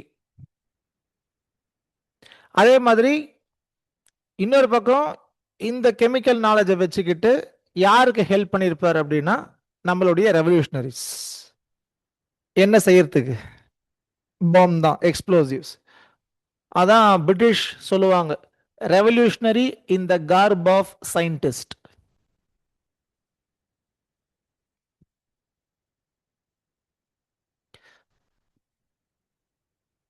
S, bomb செய்யறதுக்கு. அதே மாதிரி சுதேஷி பந்தர். பந்தர் அப்படின்றது journal started by Rabindranath Tagore. In this he was known for promoting Atma Shakti, the concept of Swadeshi, அந்த ஜேர்னல்ல. அதே மாதிரி பந்தர்னா என்னன்னா ஸ்டோர்னு சொல்லுவாங்க, ஒரு ஸ்டோர் ரூம் மாதிரி. இண்டிஜினியஸ் ப்ராடக்ட்ஸை ப்ரொமோட் பண்ணுறதுக்காகவே ஸ்டார்ட் பண்ணப்பட்டது தான் இந்த சுதேஷி பந்தர் அப்படின்ட்டு. அதே மாதிரி லக்ஷ்மி பந்தர்னு ஒன்று ஸ்டார்ட் பண்ணியிருப்பாங்க. இது யார் ஸ்டார்ட் பண்ணியிருப்பாங்கன்னா சாரலா தேவி.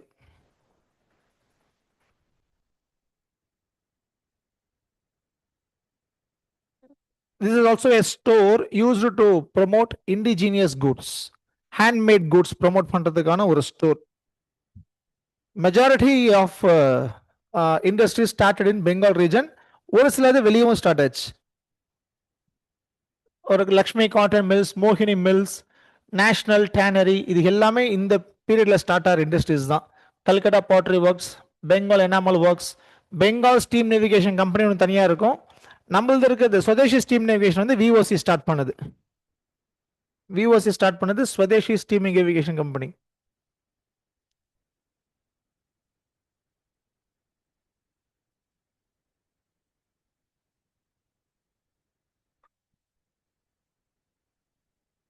நிறைய சயின்டிஸ்டை ப்ரொமோட் பண்றதுக்காக ஸ்டார்ட் பண்ணது தான் association for the advancement of scientific and industrial education of Indians. இந்த அசோசியேஷன் மூலியமா நிறைய ஸ்டூடெண்ட்ஸை அப்ராடுக்கு அனுப்புவாங்க to study higher education, especially Japan, sometimes Europe, even America. So இந்த ஸ்டூடெண்ட்ஸை அனுப்புறதுக்கு, ஸ்டூடெண்ட்ஸை ஃபாரின் அனுப்புறதுக்கு.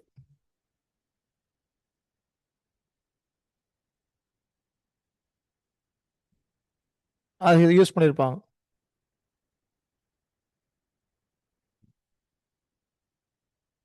விஓ சிதம்பரம் பிள்ளை, விஓ சினோ, ஹோமி பாபால இப்போ வரல, இனிமேல் தான் வருவார்.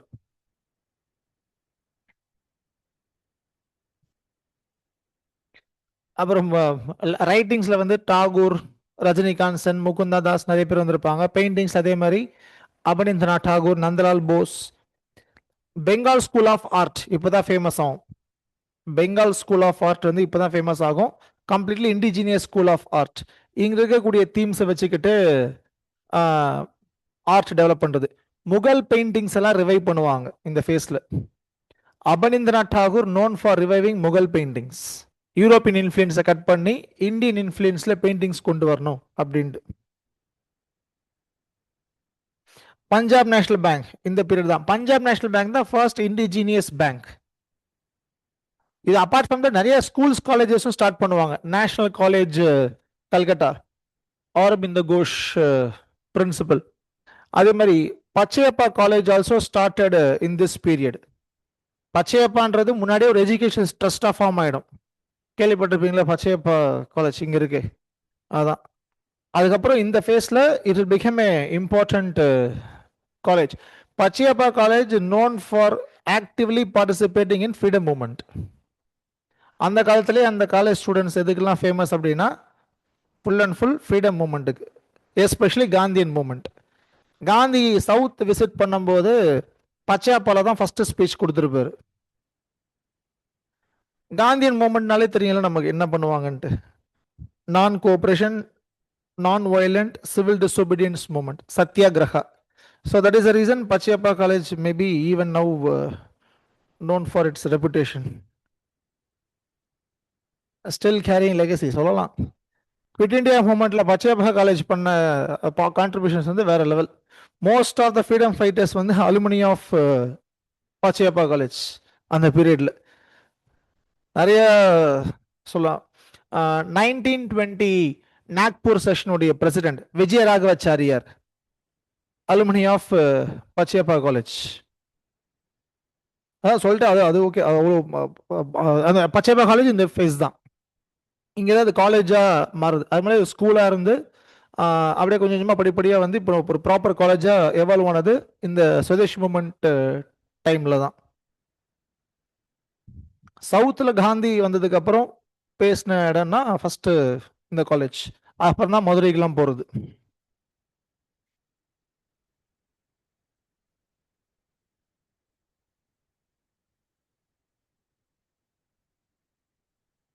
அதே மாதிரி இன்னொரு ஒரு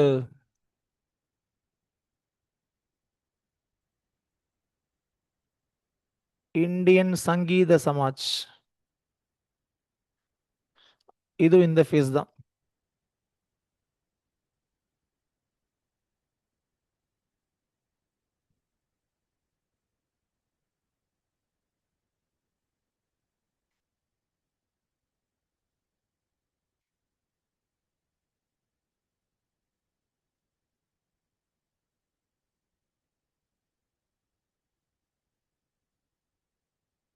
Music Society, Indian Music Society, focused on classical music of India.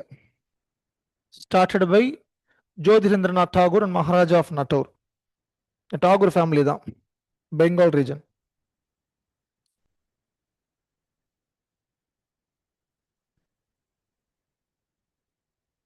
Focused on Indian classical music, revival of Indian classical music. National Council of Education in the phase தான், எஸ், அதான் எஜுகேஷன்ல கொண்டு வந்த ரிஃபார்ம்ஸ். ஃபர்ஸ்ட் இண்டிஜினியஸ் பேங்க்னு கேட்டா Punjab National Bank தான். ஆனா Punjab National வந்து purely indigenous. ஜென்ரலா first indigenous பேங்க்னா அவுத் கமர்ஷியல் பேங்க், அதுதான் ஃபர்ஸ்ட் இண்டிஜினியஸ் பேங்க். ஆனா இது வந்து இந்தியனால ஸ்டார்ட் பண்ணப்பட்டது, பட் கேபிட்டல் இந்தியன் கிடையாது, வெஸ்டர்ன் தான். பஞ்சாப் நேஷனல் பேங்க் வந்து முழுக்க முழுக்க கேபிட்டலும் இந்தியன் தான். லாலா ஹர்கிஷன் சம்பாதிச்ச பணத்தை அப்படியே போட்டு பேங்க் ஆரம்பிப்பார். இது வந்து பணம் வந்து இந்தியன் கிடையாது, அவுத் கமர்ஷியல் பேங்க், பட் இந்தியனால start பண்ணப்பட்டுச்சு.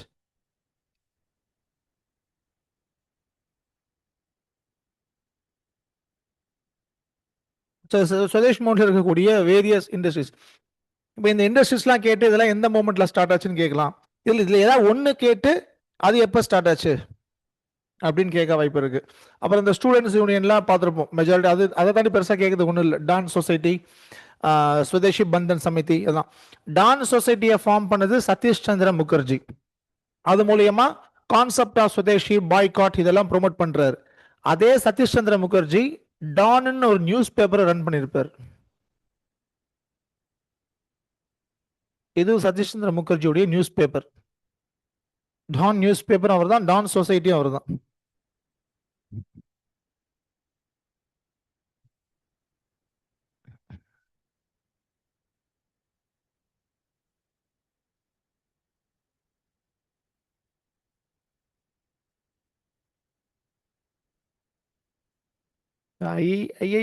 ஐஏஎஸ்ன்றது doubt, Indian Institute of சயின்ஸ்ன்றது டவுட் இருக்கு. Okay, so these are the industries started during Swadeshi movement. After the social composition, in the movement we can see participation of students for the first time, women for the first time, urban mass, அதாவது labours, நிறைய labour strike நடக்கும். நிறைய இடத்துல we can see labour strike, railway worker strike, jute mill நிறைய பார்க்கலாம் இந்த ஃபேஸ்ல. அப்புறம் யங்ஸ்டர்ஸ் இருப்பாங்க.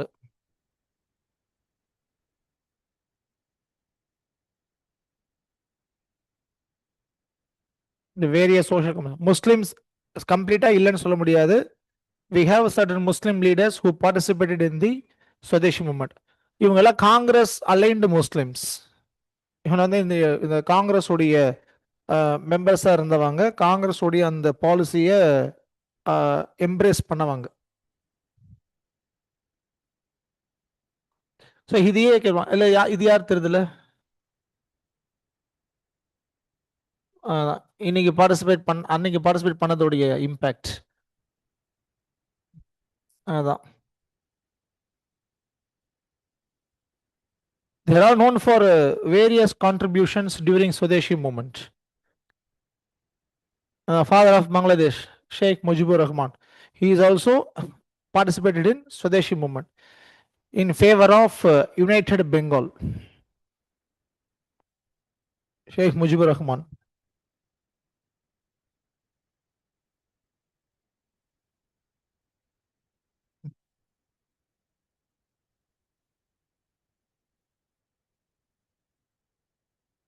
ஸ்டூடெண்ட்ஸ் உடைய பார்ட்டிசிபேஷன் ஃபர்ஸ்ட் டைம் அதிக அளவில் வந்தது எங்கன்னா சுதேஷ் மூமெண்ட் தான்.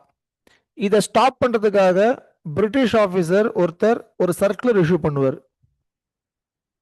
அதுதான் Carlyle circular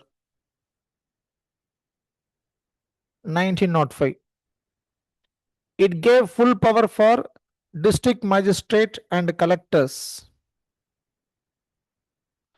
to suppress student participation Swadeshi moment.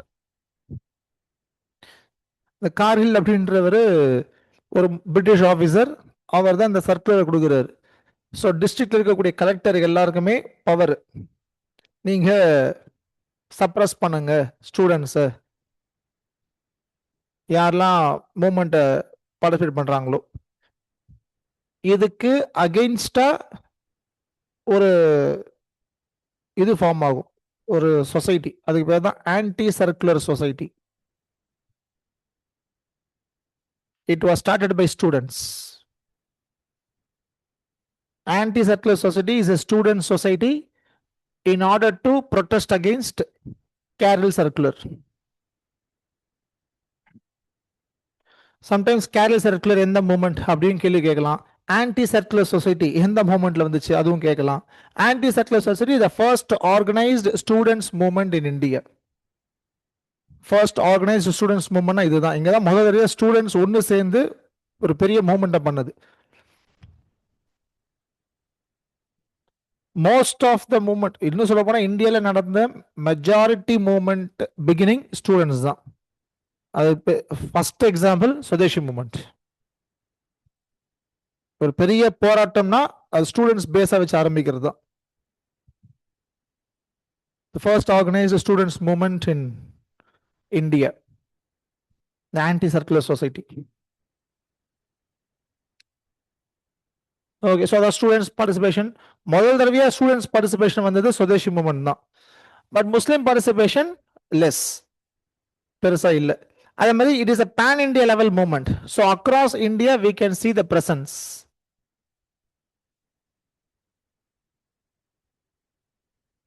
It's a pan India level movement. Pan India level movement, but mainly focused on urban areas. Okay, so all இண்டியான்னு சொல்ல முடியாது. பேன் இண்டியாவில் the மெயின் பேன் அர்பன் மூமெண்ட்னு சொல்லலாட்டி. So pan urban movement. Sir which region? இது இந்த Kerala circle எல்லாம் பெங்கால் தான். ஆனால் ஃபர்ஸ்ட் ஆர்கனைஸ் ஸ்டூடெண்ட்ஸ் மூவ்மெண்ட் இந்தியாவில் எது சொல்லணும் அதை தான் சொல்ல முடியும். ஏன்னா அங்கே தான் அந்த ஃபர்ஸ்ட் அந்த மூவ்மெண்ட் ஸ்டார்ட் ஆகுது. இந்த ஆன்டி சர்க்குலர் சொசைட்டின்றது அதுதான். இந்த டான் சொசைட்டிலாம் எதுக்காகனா மக்கள் மத்தியில் அந்த சுதேசி தீமை, பாய்காட்டை, சென்டிமெண்ட்டை பரப்புறதுக்காக.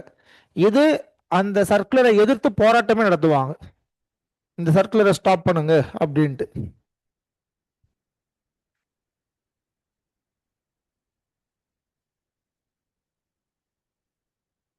இதுதான் சோஷியல் காம்போசிஷன் பொறுத்த வரைக்கும்.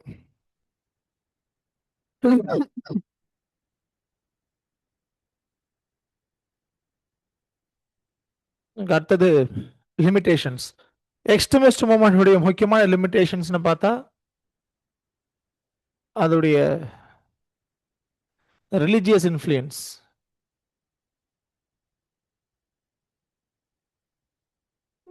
ஸோ இது ஒரு முக்கியமான ரீசன் கம்யூனலிசம் வரத்துக்கு. இன்டென்ஷனலா கூட இன்சிடென்டலா காரணமாக அமைஞ்சிருச்சு.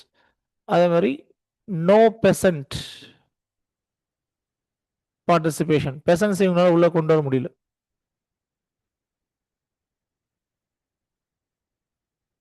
அதே மாதிரி நிறைய இண்டஸ்ட்ரீஸ் வந்து டிக்ளைன் ஆயிடுச்சு. நிறைய என்டர்பிரைசஸ் இதுக்கப்புறம் சஸ்டெயின் ஆகாது, டிக்ளைன் ஆயிடும். நிறைய enterprises declined because of, one second, previous slide. இந்த அப்துல் ரசூல் தான் பரிசல் கான்ஃபரன்ஸ்.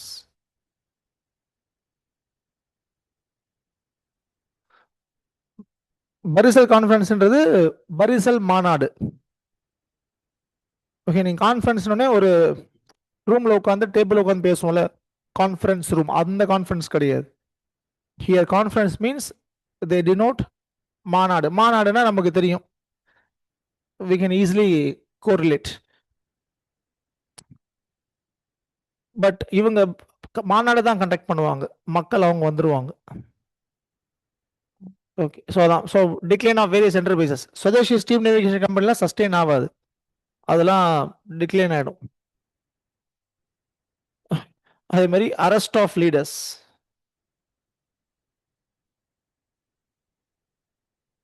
இதனால ரெவல்யூஷனரி ஆக்டிவிட்டி ஸ்ட்ராங் ஆகிடும். ரெவல்யூஷன் ஆக்டிவிட்டிஸ் ஸ்ட்ராங் ஆகிறது இந்த ஃபேஸ்ல தான். அப்போ 100 வருஷம் அப்புறம் விழுப்புரம் மாநாடெல்லாம் படிக்கணுமா? இருக்கலாம். கான்டெம்பரரி பாலிடிக்ஸ்னு ஒரு சப்ஜெக்ட் வரும், அதெல்லாம் படிப்போம்.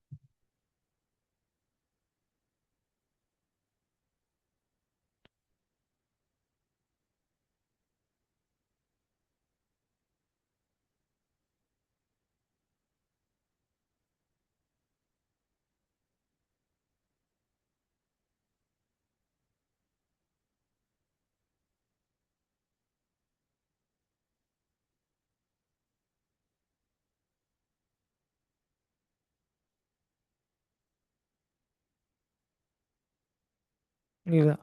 அதுக்கப்புறம் ambiguity with respect to definition of Swaraj. இதுல ஒரு கிளாரிட்டி இருக்காது அக்ராஸ் ஆல் தி எக்ஸ்ட்ரீமிஸ்ட்.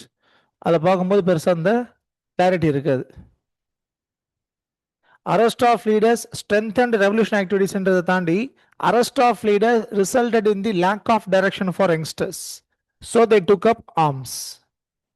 அது ஒரு பெரிய. அப்புறம் சூரஜ் இன்டர்னல் டிவிஷன் இதனால வந்தது சூரஜ் ஸ்பிளிட்.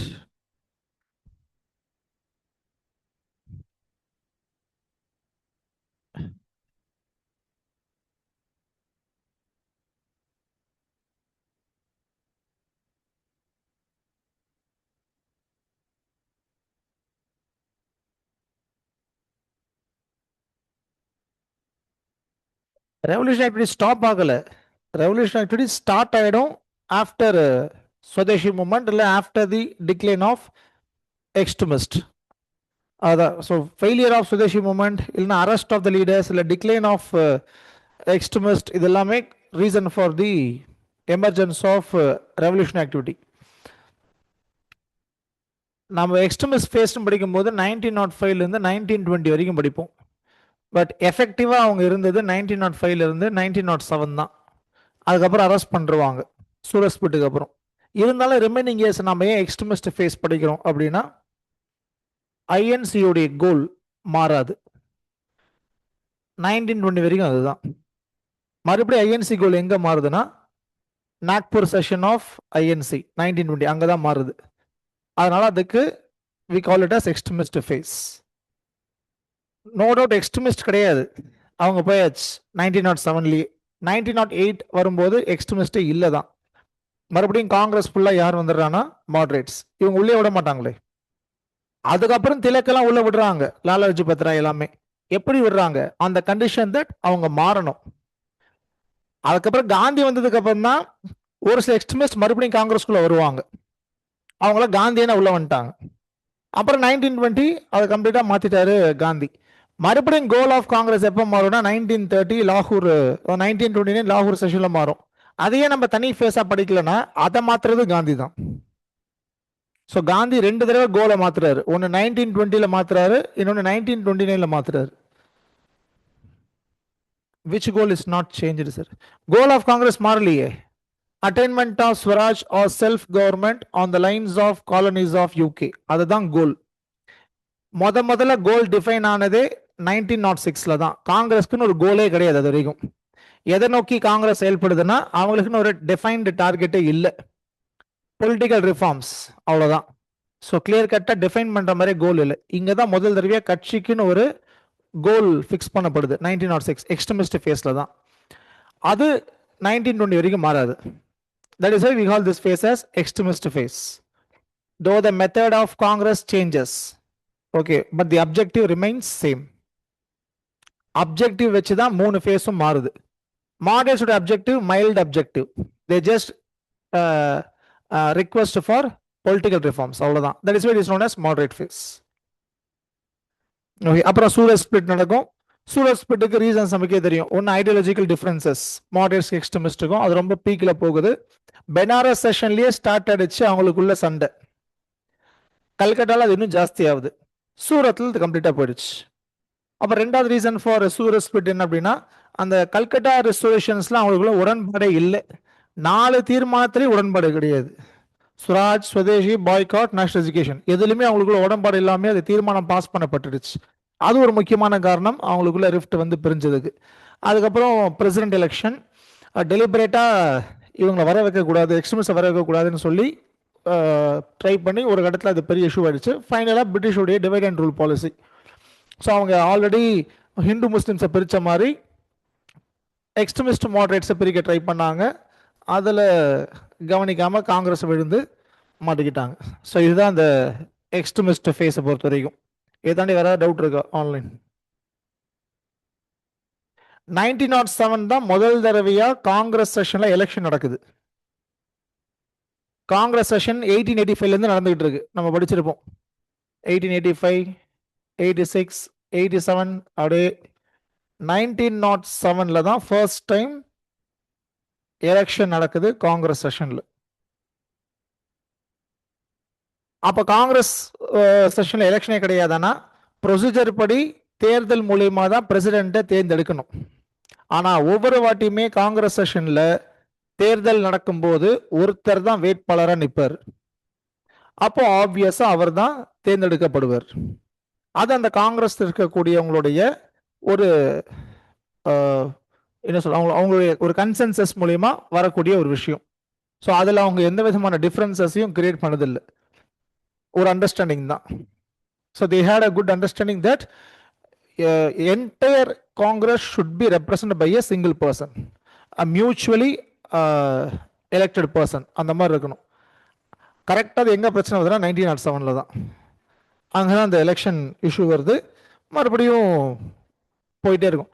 மறுபடியும் காந்தி வந்ததுக்கு அப்புறம் election became a frequent phenomena. ஏன்னா நிறைய பேர் உள்ள வந்துட்டாங்களே, அதனால எலெக்ஷன் வந்து ஒரு ஃப்ரீக்வெண்ட் ஃபினாமினாவா மாறிடும். Please say change of goal, sir. What to what by Gandhi?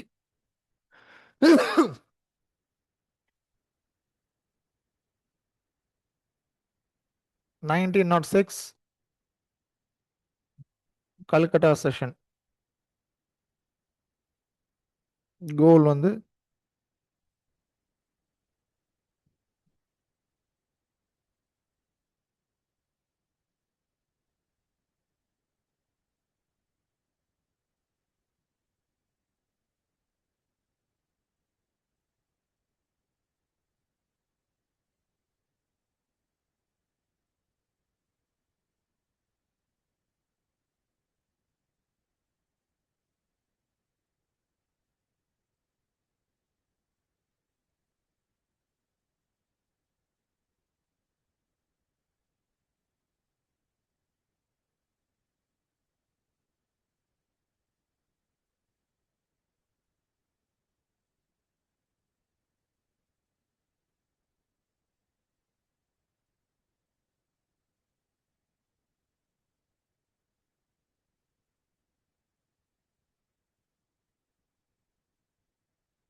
இது எக்ஸ்ட்ரீமிஸ்ட் கொண்டு வர கோல்.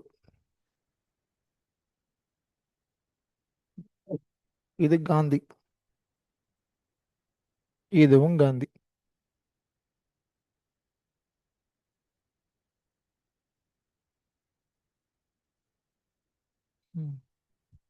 இதுதான் இந்த கோல்.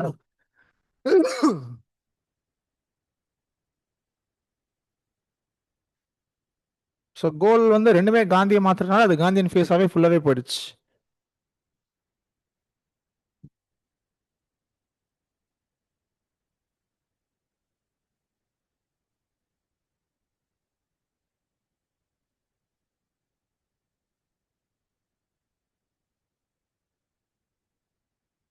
ஓகே தாங்க. ஸோ தான் எக்ஸ்ட்ரீமிஸ்ட் பேச பொறுத்த வரைக்கும் see for history will have some 10 classes. அதில் ஹோலிஸ்டிக்காக பிவைக்யூ எந்த அளவுக்கு வெயிட்டேஜ் இருக்கு அதை ஃபுல்லாக பார்த்துருவோம். அதை தாண்டி என்னென்ன மாதிரி கொஸ்டின்ஸ் எந்தெந்த மாதிரி வரலாம் அப்படின்றதையும் சேர்த்து பார்த்துருவோம். ஸோ சார் சொன்ன மாதிரி உங்களுக்கு there will be a practice test. The test will be conducted later. Okay, probably by March time we will conduct the test. So the pattern of the test will be informed later. அது என்னன்றது students கிட்ட discuss பண்ணிட்டு whether it's 50 questions or 100 questions discuss பண்ணுவோம். There will be discussion for that will separate. In 1920 Swaraj means dominion status. நான் ஸ்வராஜ்னு எழுதினாலே Dominion status தான்.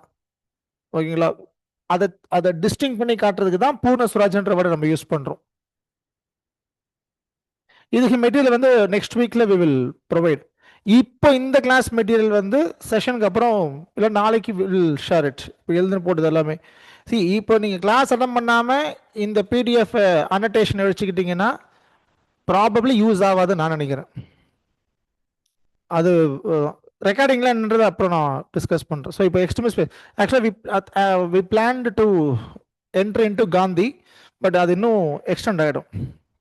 Okay, Gandhi வந்து நாளைக்கு பார்த்துருவோம்.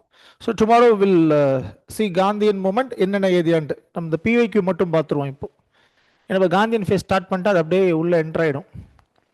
ஸோ இந்த கொஸ்டின்ஸ் மட்டும் பார்த்துருவோம். இது வந்து 2023 கேட்ட question. First statement 7th August.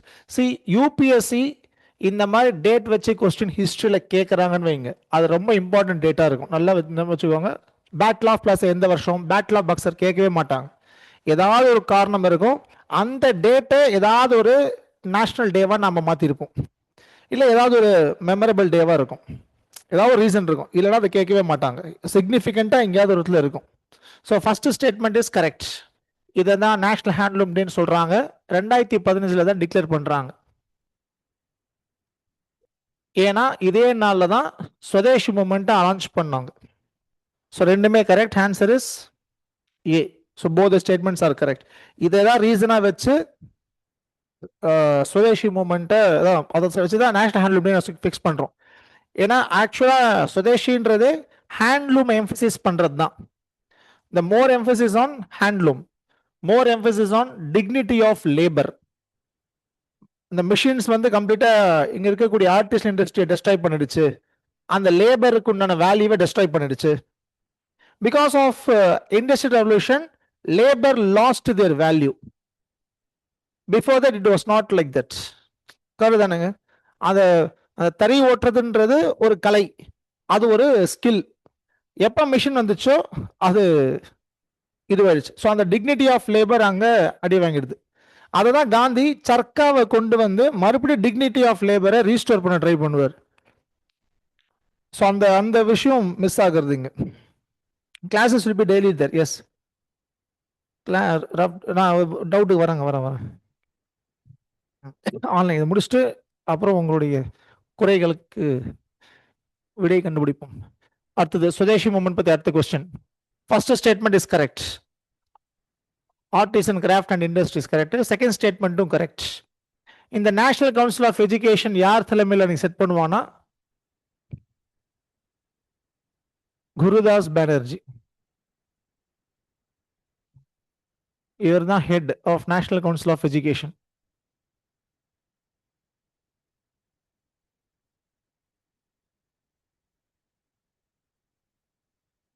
Doubt வரங்க, ஆன்லைன் டவுட் வரங்க. இவர் தான் ஹெட், குருதாஸ் பானர்ஜின்றவர் தான் இது ஹெட். ஸோ ரெண்டுமே correct. Answer both 1 and 2.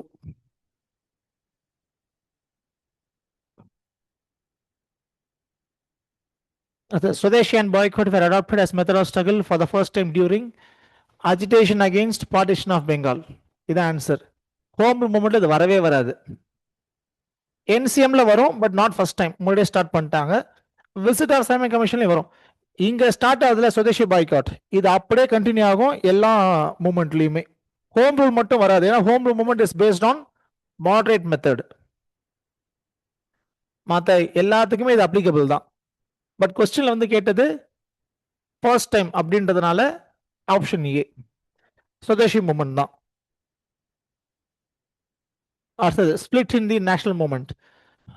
Congress Surat split கேட்குறாங்க. ஆப்ஷன்ஸ்ல எது பெஸ்ட்னு பாருங்க.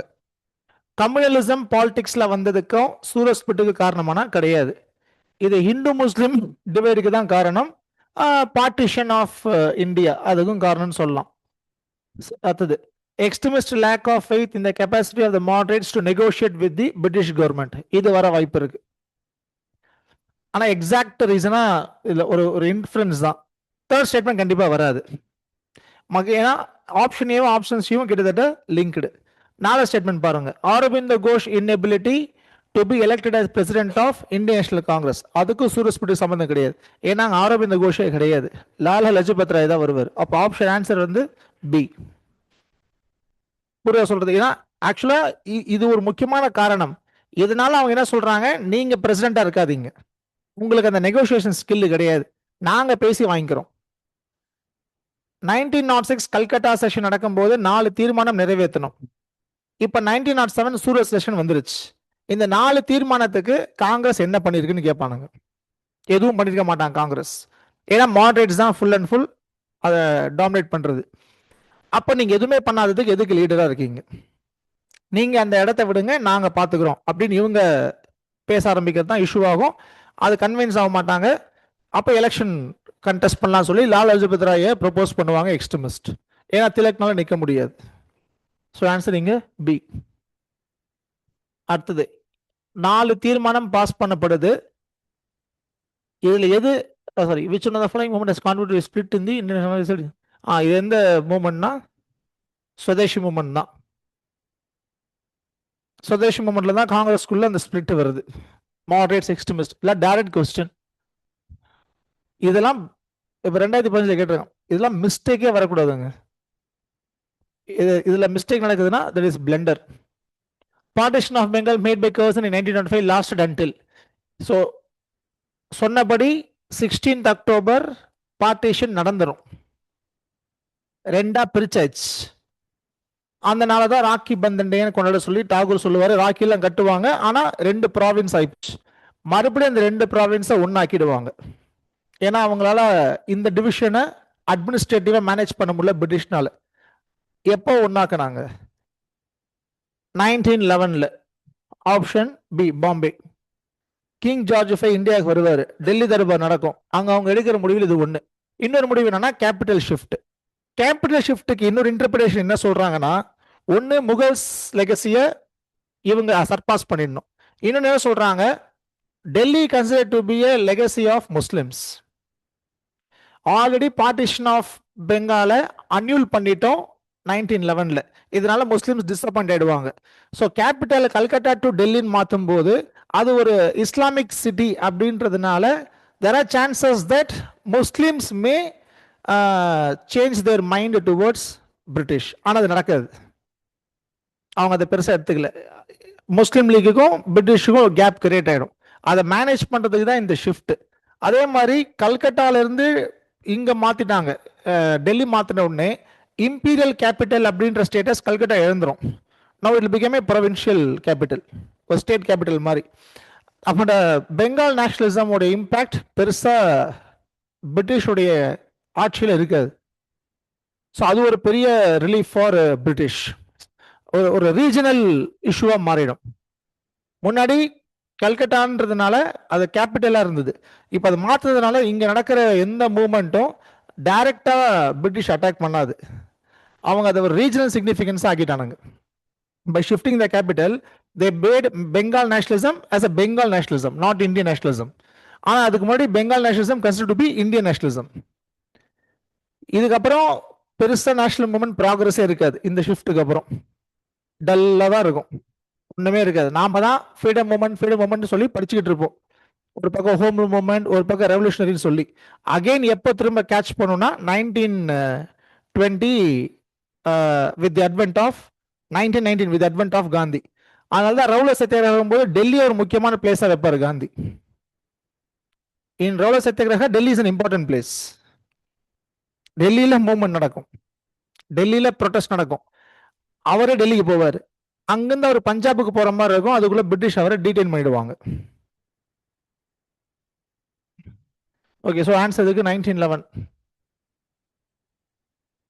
அடுத்தது immediate cause for the launch of Swadeshi movement. இதுவும் டைரக்ட் கொஸ்டின் தான். Partition of Bengal by Lord Curzon. இதான் trigger point for Swadeshi movement, trigger point for rise of extremist. இந்த second statement இருக்குல்ல, Tilak arrest பண்ணுவாங்க 18 மாசம். ஓகேங்களா? ஒரு நியூஸ் பேப்பர்ல அவரு kesari news paper. Kesari news paper என்ன லாங்குவேஜ்? மராத்தி லாங்குவேஜ். இதுல ஒரு ஆர்டிகல் எழுதிருவாரு கவர்மெண்ட்டை கிரிட்டிசைஸ் பண்ற மாதிரி. அதுக்காக தான் இந்த அரெஸ்ட்.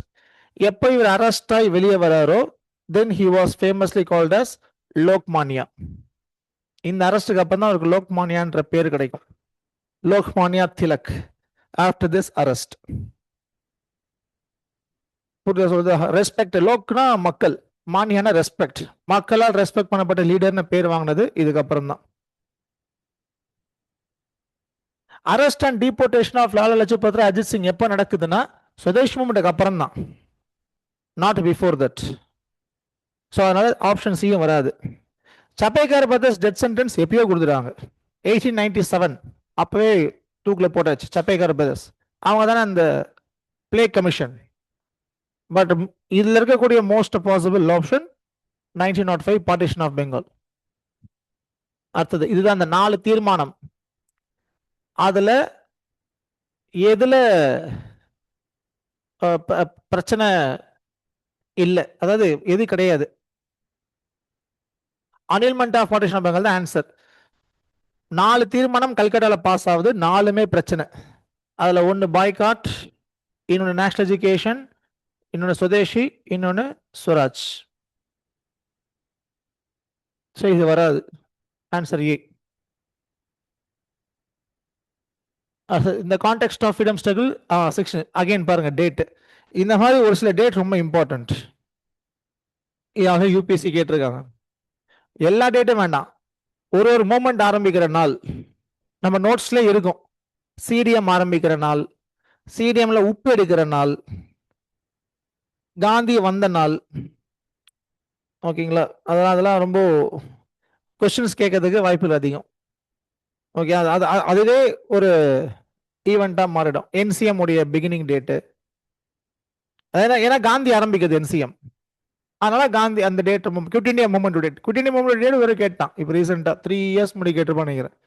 ஒரு டேட் கொடுத்துட்டு அந்த டேட் ஏன் ரொம்ப இம்பார்ட்டன்ட், ஏன்னா அன்னைக்கு தான் Quit India movement resolution pass பண்ணப்பட்டிருக்கும். ஓகே, ஸோ இதுக்கு ஆன்சர் வந்து formal proclamation made in Calcutta. இது இல்லை, இது 7th ஆகஸ்ட். இதுதான் ஆன்சர். இது 1906 Calcutta session.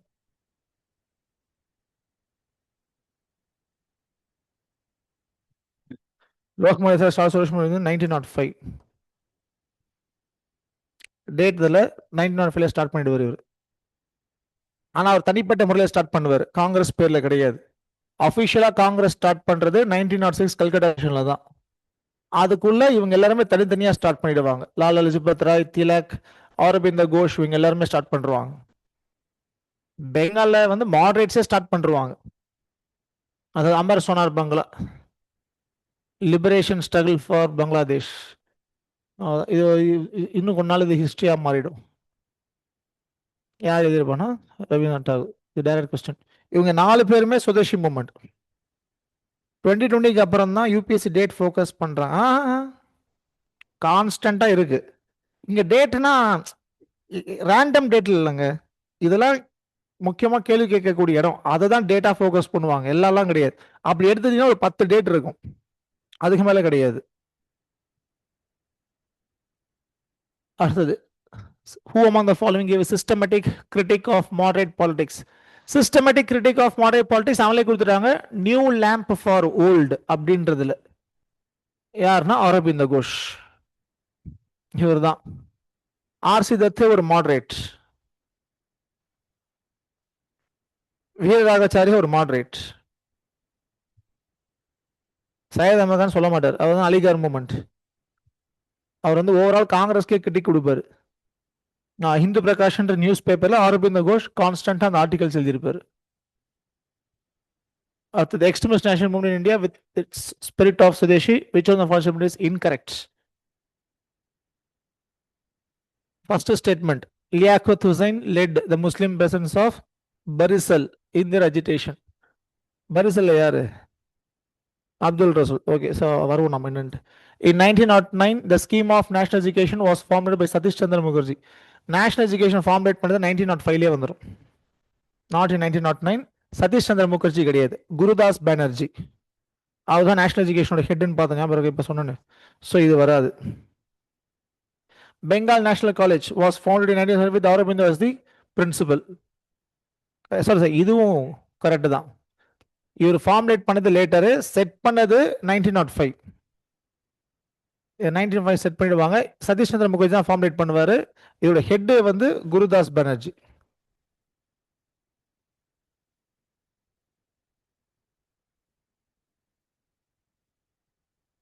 Our Tagore preached cult of Atma Shakti, the main plank of which was social and economical regeneration of villages. Correct.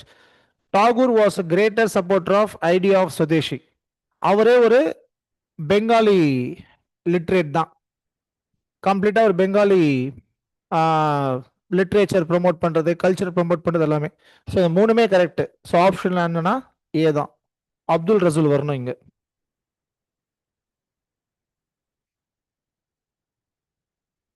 So answer A incorrect கேட்டிருப்பாங்க.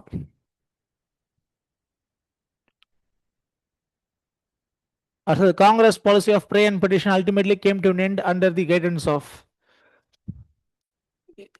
இங்க 4 3 பேருமே எக்ஸ்ட்ரமிஸ்ட் தான். யார் இது ரொம்ப ஸ்ட்ராங்கா ஃபர்ஸ்ட் ப்ரோபகேட் பண்ணுவானா Tilak. That is why he is considered to be head of extremist. அப்ப இவர் மாடரேட்டா இருந்தாரேன்னு அப்படியே எக்ஸ்ட்ரமிஸ்டா ஸ்டாண்ட் எடுப்பாரு. கம்ப்ளீட்டா he changes.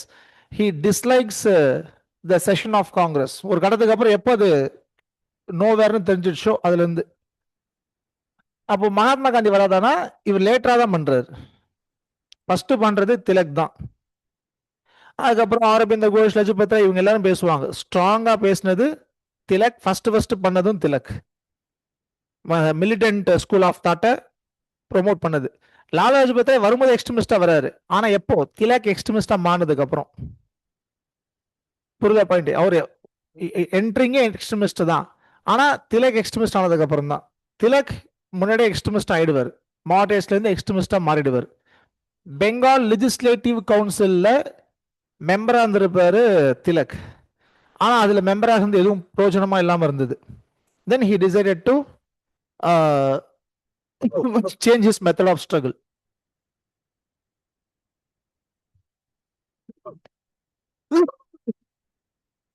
Sorry.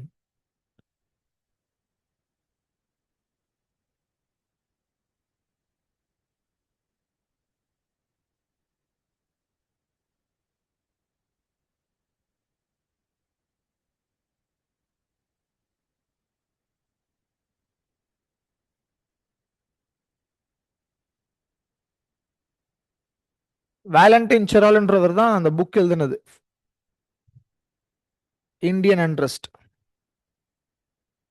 Tilak. As Congress is tottering to its fall and one of my greatest ambition while in India, இது யார் சொல்லியிருப்பார்னா லார்ட் கர்சன். 1905 சொல்லியிருப்பார் இதை பத்தி.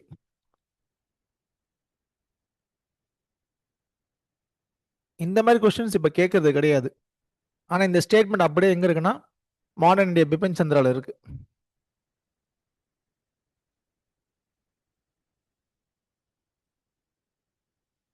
இந்த புக்ல இருக்குது அப்படி.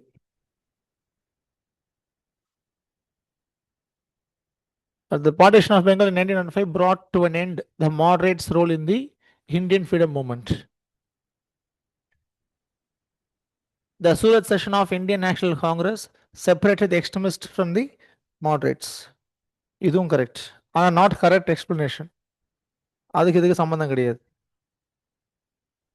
எதனால மாடரேட்ஸுடைய ரோல் பார்ட்டிஷன் ஆஃப் பெங்கால வந்ததுன்னா அவங்களுடைய politics resulted in failure. So it brought an end to the dominance of moderates and rise of extremists in the national movement. அதுக்கப்புறம் திரும்ப அவங்க வந்துட்டாங்க. ஆனா அந்த மொமெண்ட்ல அவங்க ரோல் கம்ப்ளீட்டா போயிடும். எக்ஸ்ட்ரமிஸ்ட் டேக் ஓவர் பண்ணிடுவாங்க ஃப்ரீடம் மூவ்மெண்ட். ஆன்சர் வந்து B, not a correct explanation. ரெண்டுமே ஆனா கரெக்ட். அது not correctly matched. Jamnalal Bajaj Satyagraha ஆசிரமம் அட் வார்தா, இது கரெக்ட். வார்தால தான் காந்தி ஆசிரமம் செட் பண்ணுவார் ஆஃப்டர் சிடிஎம். அதுக்கு யார் ஃபண்டிங்னா ஜம்னாலால் பஜாஜ் தான் ஃபண்டிங். பஜாஜ்னு இப்போ கம்பெனி இருக்குல்ல, அவங்க தான். அதுக்கு முன்னாடி காந்தி எங்க இருந்தாரு? சபர்மதி ஆசிரமம். அதுக்கு யாரு ஃபண்டிங்?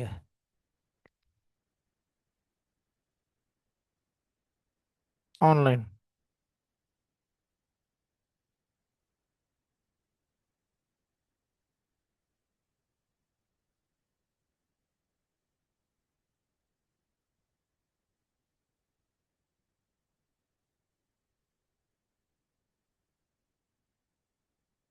டாடா இல்ல.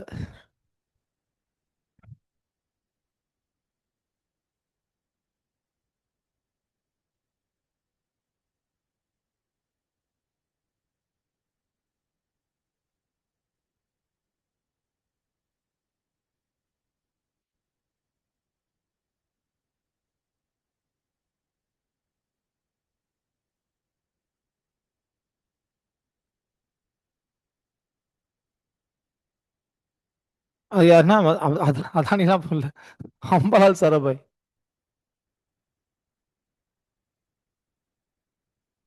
ஆக்சுவலா இவர் ஒரு இடத்துல செட் பண்ணிடுவார் ஆசிரமம். அப்புறம் அங்கேருந்து அதை ரீலோகேட் பண்ணுவாங்க பக்கத்துலயே, அகமதாபாத்லயே. அந்த டைம் தான் அம்பாலால் சாராபாயோடைய சப்போர்ட் கிடைக்கும். இவர் செட் பண்ணிட்டு அதுக்கப்புறம் அதே மாதிரி இவர் தான், அம்பாலால் சாராபாய் தான் அவருடைய டூர் எல்லாத்தையுமே ஸ்பான்சர் பண்ணது இந்த இனிஷியல் இயர்ஸ்ல ஃபுல்லாவே. அப்புறம் தாதாபாய் நாரோஜி ஃபவுண்டட் பாம்பே அசோசியேஷன், இதுவும் correct. Lala Lajpat Rai started national school at லாகூர், எஸ் இதுவும் correct, during Swadeshi movement. Balgangadhar Tilak not Satyashodhak Samaj, இது யார் ஸ்டார்ட் பண்ணா? சத்யசோதக் சபா யாருன்னா ஜோதிபா புலே. சி, சபா சமாஜ் இதெல்லாம் பெருசா கன்ஃபியூஷன் இருக்கு. சமாஜ் இல்லைன்னா சபா, கிட்டத்தட்ட ரெண்டுமே சேம் தான். சமாஜ்னா சொசைட்டி, சபான்னு வரும்போது ஒரு ஆர்கனைசேஷன். டிஃப்ரென்ஸ் என்ன அப்படின்னா, சொசைட்டின்னும் போது எல்லாருமே அதில் ஸ்டேக் ஹோல்டராக இருப்பாங்க. ஆர்கனைசேஷன் வரும்போது there will be a officials hierarchy, அந்த மெம்பர் அந்த மாதிரி. ஸோ சமாஜ்னும் போது அவங்க இனிஷியல் டேஸில் அதை எல்லாரும் சேர்ந்து ஒர்க் பண்ணி ப்ரொமோட் பண்ணுற மாதிரி கொண்டு வந்தாங்க. அதனால அதுக்கு சமாஜ் அப்படின்ற பேர் வச்சுட்டாங்க. லேட்டர் டேஸ்லலாம் அது சபானே மாறிடுச்சு. ஃபவுண்ட் பண்ணும்போது அது சபானே வச்சுட்டு ஒரு ப்ராப்பர் ஸ்ட்ரக்சரோட கிரியேட் பண்ணிட்டாங்க. அப்போ மெம்பர் என்ரோல்மெண்ட் ஒரு முக்கியமான ஆஸ்பெக்டாக இருந்தது. சமாஜில் வந்து எப்படின்னா, நாம தான் மெம்பர், நாம தான் அஃபிஷியல், நாமளே எல்லாத்தையும் எடுத்து செய்ய வேண்டியதுதான். Ahmedabad mill strike against same person, yes yes அவர் தான். அது சுச்சுவேஷன் வந்து அன்னைக்கு அப்படி பண்ற மாதிரி ஒரு சுச்சுவேஷன் வருது. ஸோ அதனால Gandhi turning against Ambalal Sarabhai. But not in ரொம்ப அது ஒரு எனிமிட்டி அப்படிலாம் கிடையாது. அந்த லேபர்ஸ் இன்ட்ரெஸ்ட்டுக்காக he is taking stand like that, that's all, வேற ஒன்றும் கிடையாது. Okay, so with this I'll stop. Next கிளாஸில் வில் காந்தியன் ஃபேஸ் ஃபுல்லாக பார்த்துருவோம். அதில் ரவுலத்து, என்சிஎம், அதுக்கப்புறம் ஒரு சில புக்ஸ் எல்லாம் இருக்குல்ல காந்தியோடைய பேசினது, maximum will try to cover. காந்தியோடைய புக்ஸ் வச்சு ஆத்தர் கொஸ்டின் கேட்குறாங்கன்னா அதெல்லாம் முடிஞ்ச வரைக்கும் தெரிஞ்சா ஓகே, இல்லைனா ஒன்றும் பண்ண முடியாது. ஏன்னா அவ்வளோ இருக்கு காந்தியோடைய writings. Okay, thank you very much. So doubt online regarding link will update tomorrow. எப்படின்றத பார்த்துட்டு will give an update. Sarabhai வந்து சபர்மதி தான். ரிஜிஸ்ட்ரேஷன் ஃபார்ம் நாளைக்கு அப்டேட் பண்ணிடுறோம். ரெக்கார்டிங் பொறுத்த வரைக்கும் ஆஸ் ஆஃப் நவ் பற்றி ரிக்வெஸ்ட் வச்சு ஷேர் பண்ணுற மாதிரி கிடையாது. Will think of uploading in the portal, அதில் நீங்கள் பார்க்குற மாதிரி வில் ட்ரை. அதுவும் நாளைக்கு அப்டேட் பண்ணிடுறேன். ஆப்ஷனல் கிளாஸஸ் டைமிங் மாற்ற முடியாதுங்க, ஏன்னா இதுதான் convenient time for conducting this. So இந்த ரெஸ்பெக்டிவ் ஆப்ஷனல் ஃபேக்கல்டி கிட்ட நீங்கள் தான் பேசணும். annotation PDF will share now. So next week we'll have a test on this, sir. Not next week, we'll have time. Tomorrow it will be Gandhi தான். நாளைக்கு ஃபுல்லாகவே காந்தி இன் and out இருக்கும். Aurobindo Ghosh inability option. Aurobindo Ghosh எலெக்ஷன்ல நிக்கலையே, அப்புறம் எப்படி அவர் unable to get elected? Lala Lajpat Rai தான் எலெக்ஷன் நிற்கிறாரு. ரஷ் த்ரூ சீரீஸ்லாம் இனிமேல் தான் வருங்க, இன்னும் டைம் இருக்கு. 6:30 வில் பி ஹெல்ப்ஃபுல். ஆனால் முடியாது 8:30 ஆயிடுமே, அதுதான் இப்போ சிக்கல். அது will try for that. URN registration as of no notification வரல. ஸோ இப்போதைக்கு யூனிவர்சல் ரிஜிஸ்ட்ரேஷன் போட்டு குழப்பிக்காதீங்க, வந்ததுக்கு அப்புறம் பார்க்கலாம். ஃபோட்டோஸ் அவங்களே அந்த ப்ரொசீஜர் கொடுத்துருப்பாங்களே அதே பேட்டர்ன் தான், பேக்ரவுண்ட்லாம் போட்டு ரொம்ப குழப்பிக்க வேண்டாம்.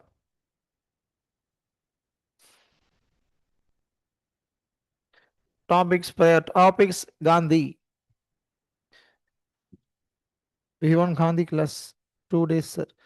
பார்க்கலாங்க, நாளைக்கு ஸ்டார்ட் பண்ணுவோம் எப்படின்ட்டு. இல்லை இது மெயின் மார்னிங் டைமிங் மாற்றுறது கஷ்டங்க அது. ஸோ அதனால இது அப்படியே இது ஏன் இந்த கிளாஸ் இப்படி வச்சிருக்கோன்னா இது அப்படியே கரண்ட் அஃபேர்ஸ் கிளாஸாக கண்டினியூ ஆகிடும். இது கரெக்டாக முடியறதுக்கும் crash course current affairs start பண்ணுறது கரெக்டாக இருக்கும். Today session will not be uploaded in the YouTube. So we will think and decide on uploading in the portal. அதுக்கு we will see the possibility. Okay, so we'll share the annotated PDF.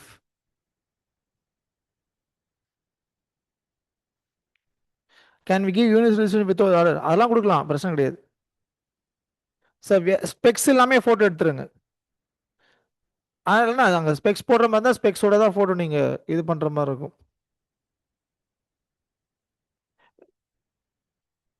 Live photo is not working.